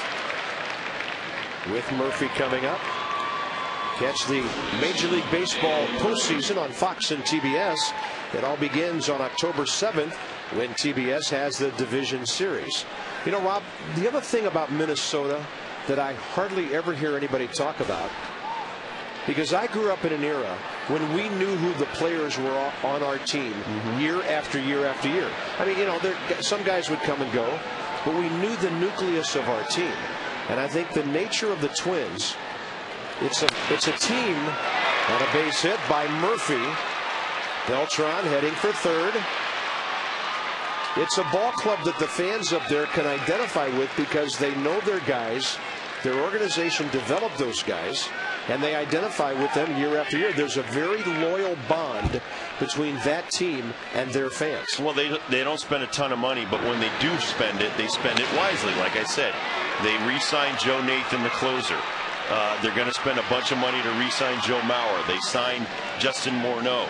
They didn't throw it at everybody, but they threw it at the nucleus of the team, the guys that they felt were the specialty areas of the team, and it's paid off for them. And I'm still one of those old-fashioned guys who thinks that loyalty between the company and your customers is very important. And let's hope that our fans have guys on the field right now that they'll be looking at for years to come. I can see a couple of them out there on the left side of the infield. Yeah, definitely Zimmerman, hopefully Desmond. Yeah. I agree with you. I mean, you got to put your money into some sure bets. A guy like Zimmerman was a great sign. I think by the end of that contract run, he'll have earned not only what the contract's worth, but then some. Like a guy like Evan Longoria with the Tampa Bay Rays, signed him to like a 6 or 7 year deal that's going to end up being around $30 million. I think they've already gotten a lot out of that contract. Yeah, that might have been the earliest lucrative contract in the history of baseball for any player.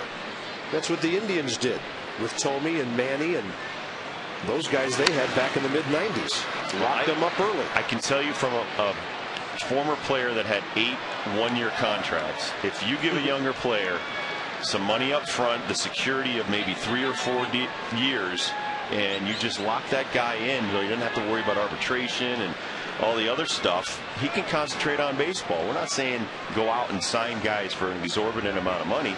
Lock up some of your young, good players.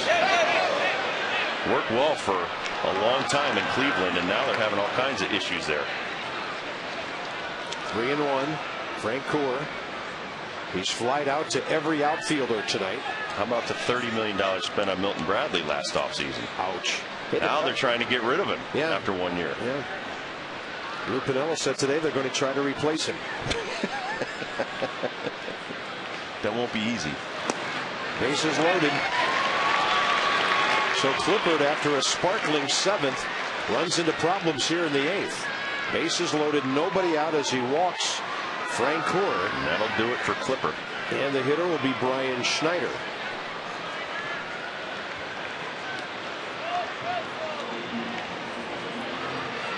They're just now handing Ron Valona baseball. Well, maybe it won't. He did this last night and it worked. He went out, talked to him, said, "What are you going to throw?"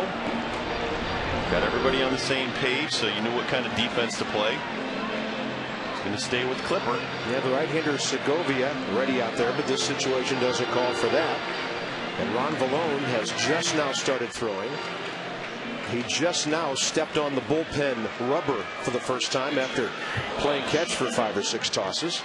And here's Brian Schneider, who singled sharply up the middle last time up.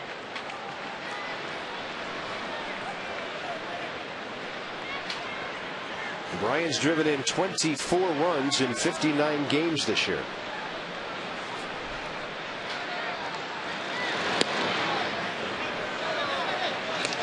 Change up away, first pitch, falls behind, bases loaded, 1-0. To a hitter with 3 home runs.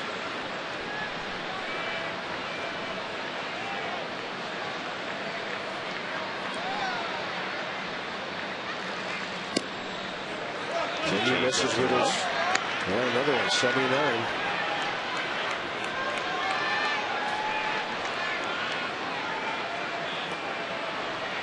I don't want to point out either why some guys are hitting at the bottom of the order, but we know. We know.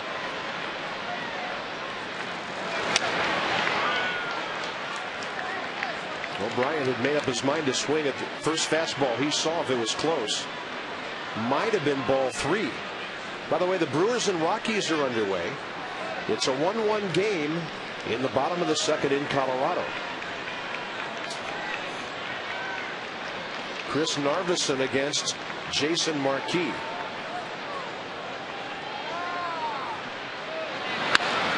And Schneider pops it up left side for Zimmerman.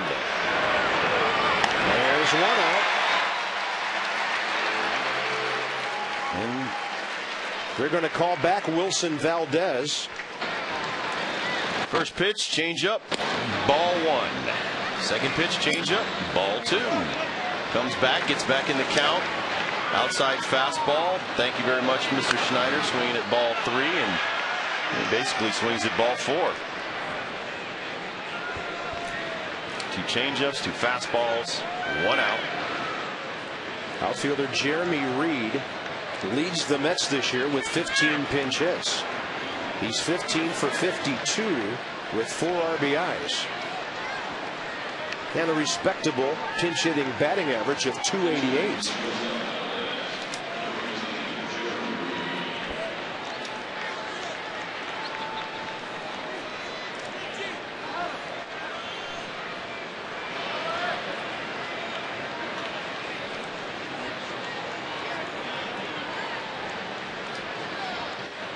Double play ends the inning. Clippard, usually not that much of a ground ball pitcher. Nice off-speed delivery for the first one. And if the inning continues, left-handed hitting Corey Sullivan.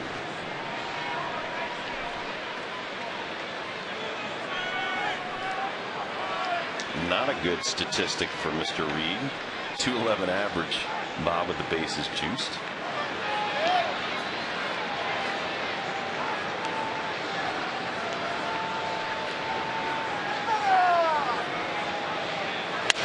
Busted bat, line drive, and out at first. Doubled off the bag is Jeff Francoeur.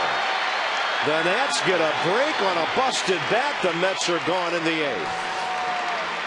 Alberto Gonzalez grabbed it. He had to wait for Adam Dunn to get to the bag, and he got rid of it in a hurry. Nice dance there, Mr. Dunn.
the final home game of 2009 for the Washington Nationals. Starter for the New York Mets will be Tim Redding, 3-6 with a 5.2 ERA. He is 3-0 against his former team, the Washington Nationals, with a 2 ERA. John Lennon looks to get back in the winning ways. 9-13 with a 3.9 earned run average on the season. Last 9 starts for John, very tough. 1-5 with a 5.5 earned run average. Coverage begins at 4 o'clock. Nats Extra, hosted by Byron Kerr and Ray Knight. Anderson Hernandez will bat ninth for the Mets and play shortstop after they pinch hit for Wilson Valdez, batting 8th and pitching. Why should I even bother to tell you? The left-handed specialist, Pedro Feliciano. He's the Mike Stanton of the Mets. Mike used to pitch for the Nats every night a couple of years ago.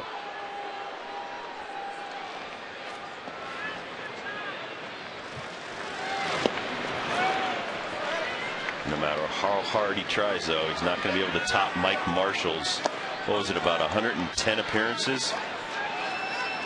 I think that's one record that will be tough to beat. Yeah. Unless it's a player who doesn't have an agent. Breaking ball to Dunn. Shift is on. David Wright at shortstop.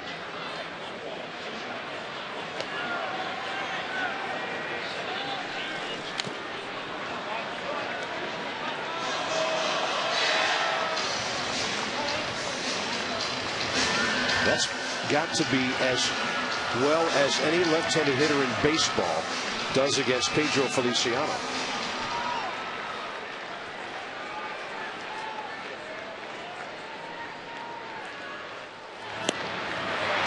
Not that time. Adam Dunn is 0 for 4 with a pair of strikeouts and 0 for 7 in this series. Visit the official online shop of the Nationals. Largest selection of authentic team gear, caps, t-shirts, jerseys, collectibles. Get your team gear straight from the source, nationals.com. Go shopping online.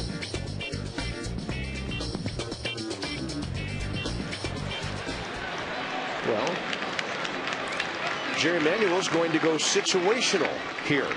Big Mike Morris coming up in a tie game.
Unbelievable. Justin Maxwell pulls back a homer. That was magnificent. Justin Maxwell showing that big frame of his, that great speed of his. And we have a 3-3 ball game. Jerry Manuel will now go right-hander, right-hander. It'll be Sean Green against Mike Morris. And then Christian Guzman set to pinch hit next in the pitcher spot.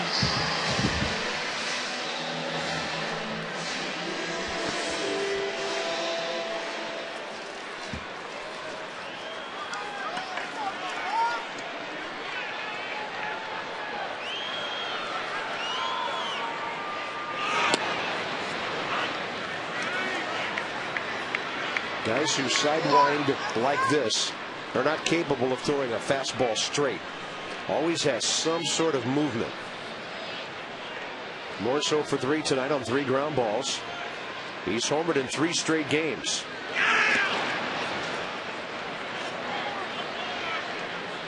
Big doings in Atlanta. The Braves have tied the Marlins 4-4. Bottom of the 6th.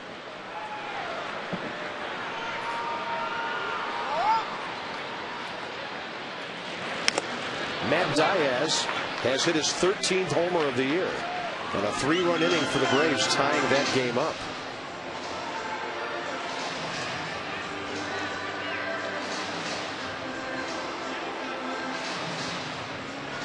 Brewers and the Rockies still 1-1, top of the 3rd in Denver.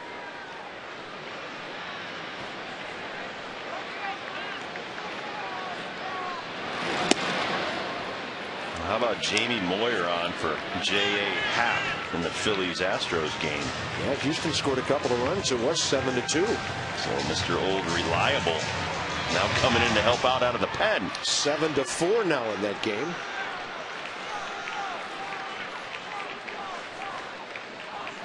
And a 2-2 to Mike Morse. Well inside, ball 3.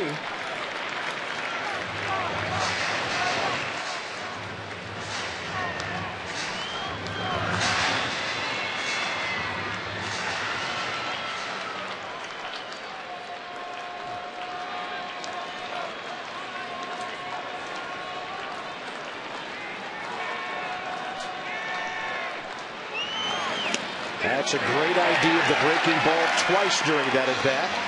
On the 1-2 pitch and the 3-2 pitch. And Mike Morse is aboard here.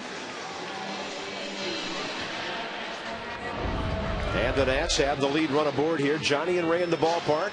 Breaking down J.D. Martin's final home start. 3 runs over 6 innings. Ian Desmond has been impressive tonight. And it's Tim Redding, the former Nat, against John Lannon, part of the Nats' future.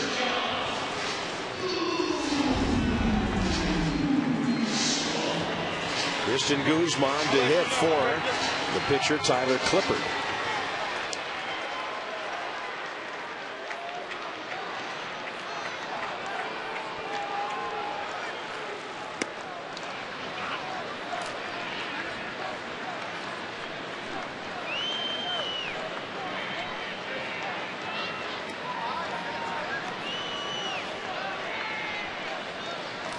Great speed at first. Maxwell a short lead.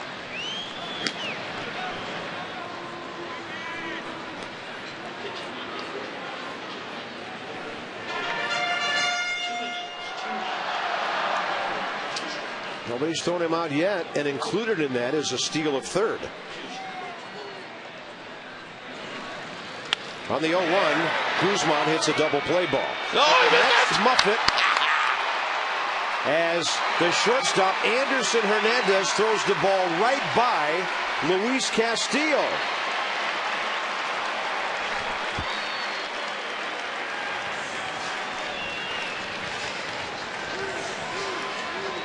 Should be a fielder's choice and an E6. Well, they took Valdez out and pinch hit for him. And we know from watching it this year, Anderson Hernandez's strong point is not his defense. And he does not lead Castillo well. Castillo could not catch up to this ball. Watch the lead. You got to just lay it out there on the base. Don't throw it hard. And right there, Castillo not there in time, and knowing that Maxwell's coming in. Not good. Golden opportunity now for Ian Desmond, who's already been a difference maker in this game. He'll wave at it and check his swing. Ball 1. Anderson Hernandez with the error. Fielder's choice got the batter to first. And still only 1 out here in the 8th. Desmond right up the middle. Knocked down by Hernandez. And the relay goes into the dugout. The Nationals score. Yeah. Lead the Mets 4-3. Hernandez made a good play to avoid the base hit, and Castillo throws it away.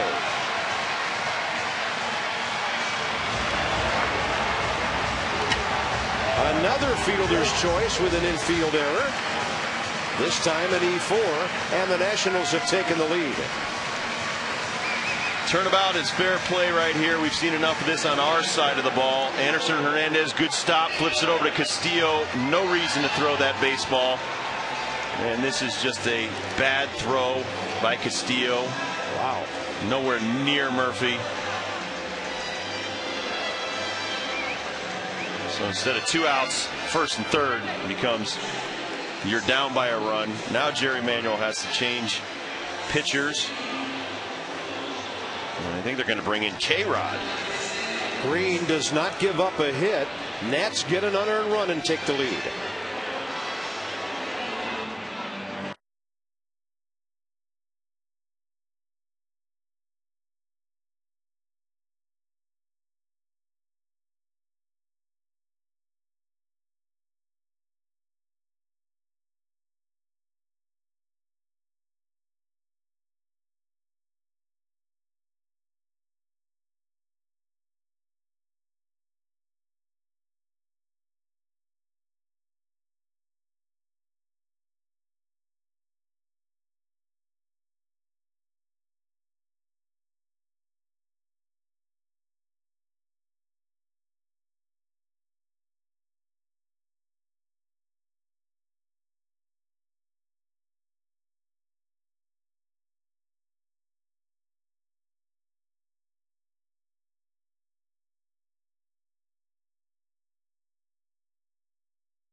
Could have meant trouble.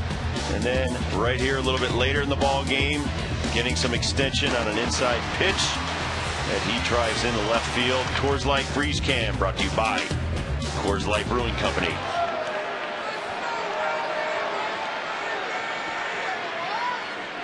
Homer Santos takes over behind the plate. We're assuming a double switch. We'll see. And Will Nieves is the 5th National to bat in the inning. The Nats do not have a hit. They have 1 walk to Mike Morris. Maxwell ran for him and has scored after the Mets have thrown 2 balls away here. And they're giving the Nationals basically 5 outs in the inning.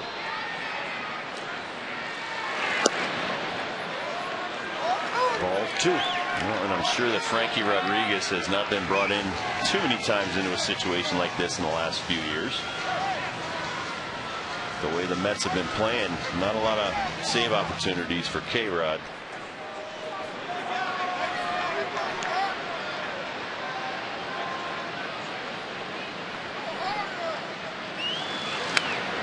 Nieves taking a big time cut.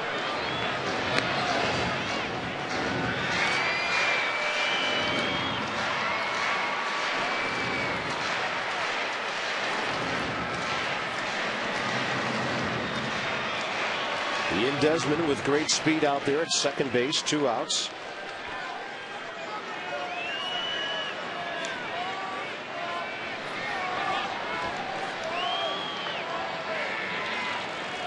And he is speeding to third base and just walks right in. Ball 3. So now he's 6 for 6 and he's stolen third base twice. Hey, with the way this guy throws breaking balls all over the place sometimes, you never know when one might skip back to the screen. Pardon me, not Maxwell, Desmond. Maxwell's already scored. Heads up play by the rookie. And a 3-1 fouled away by Will Nieves. So here at 9:30 Eastern Time, the Nats trying to beat the Mets for the second consecutive night. And they have the 4-3 lead. Mike McDougal is warming up for the ninth. The Mets will have the number 9 hitter, then the top of the order due up. And we'll see if the Nats can cash in one more run.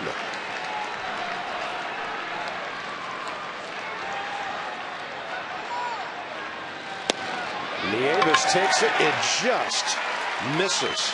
Second walk of the inning. And the hitter is Alberto Gonzalez. 3-2 pitch right here. Fastball down Broadway. And let's see. Set the all-time saves record for a season. No respect on that call. Yep, against Will Nieves. And ball 4.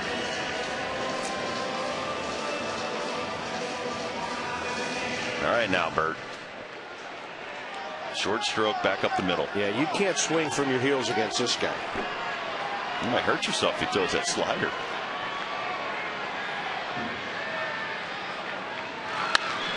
That ball hit out to left center. Not hit that well. And then running on to get it, Pagan. The Nats get an unearned run without a hit and lead 4-3 into the ninth.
For a couple of innings, it was Clippard's house tonight, Rob Dibble. A great job of setup and possibly winning pitcher relief. Well, he did a great job tonight. First inning was just blowing gas by people.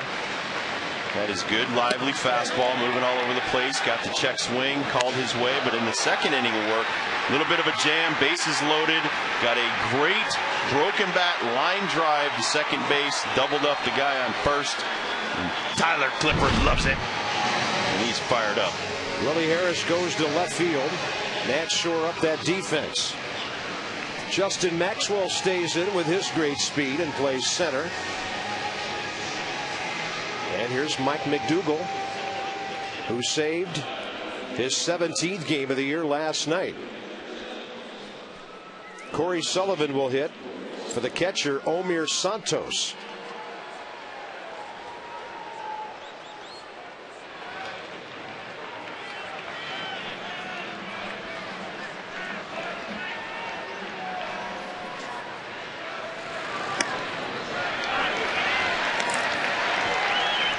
Always critical for McDougal to get ahead.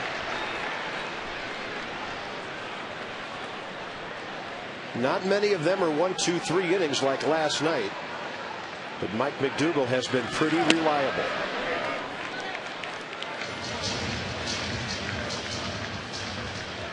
And Rob, you've had this role, obviously. You've had a setup role in your career.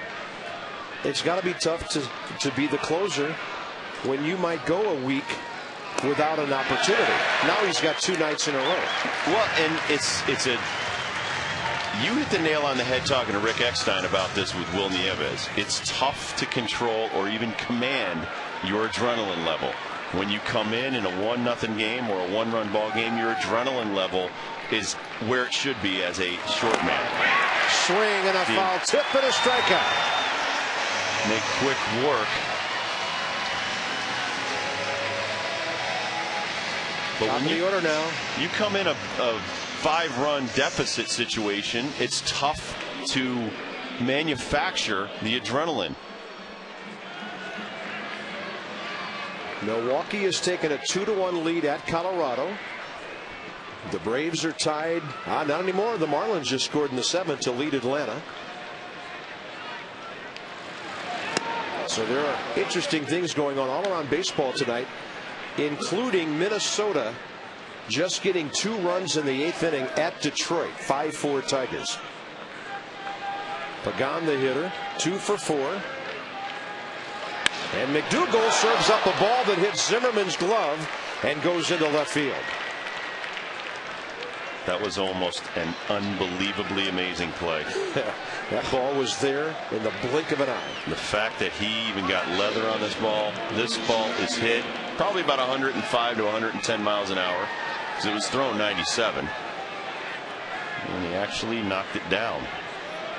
Saved it from maybe being a double, became a single. Pagan on first, good speed. Castillo with 1 out. You would think that would take the bunt away, but I had a couple of the Mets broadcasters tell me last night that this guy bunts at times you would never believe anybody would. He bunted 1 game with runners at second and third and 2 outs.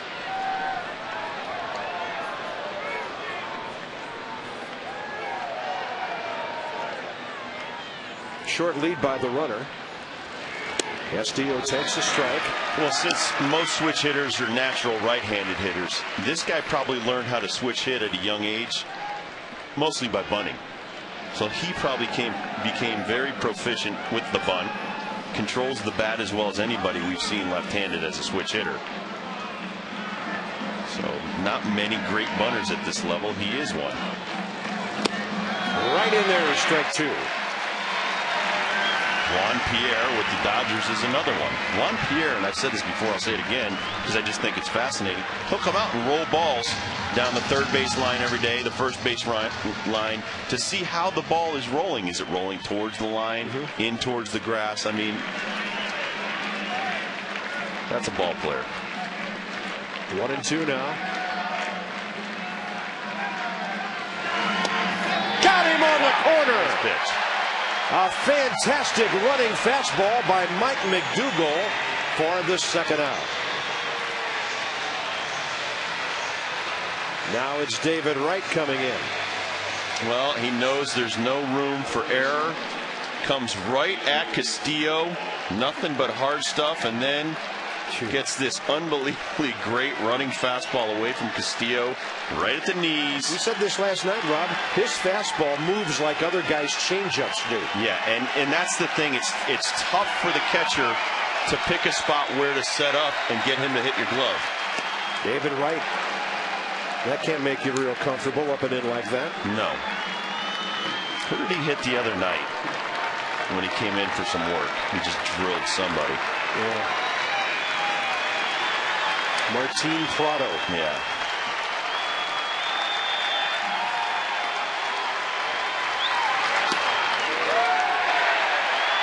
Crowd of 19,619 making some noise. Nationals trying to beat the Mets here for the 2nd night in a row. 4-3, top of the 9th with 2 outs.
We call that effectively wild.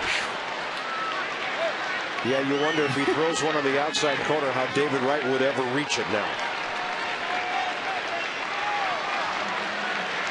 Runner will be moving, and David Wright's an extra base hit guy. He already has 2 doubles tonight. Good speed at first in Pagan. 3-2 pitch. Fly ball, right field. Dukes is after it, and he's got it! The game is over! What a catch! Woo! If Elijah Dukes doesn't catch that ball, this game is tied.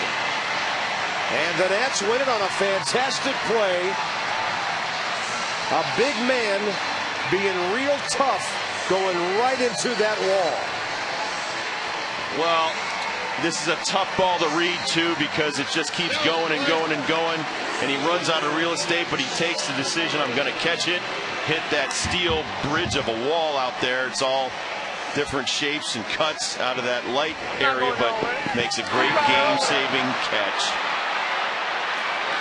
The Nationals beat the Mets by 1 run for the 2nd consecutive night, 4-3.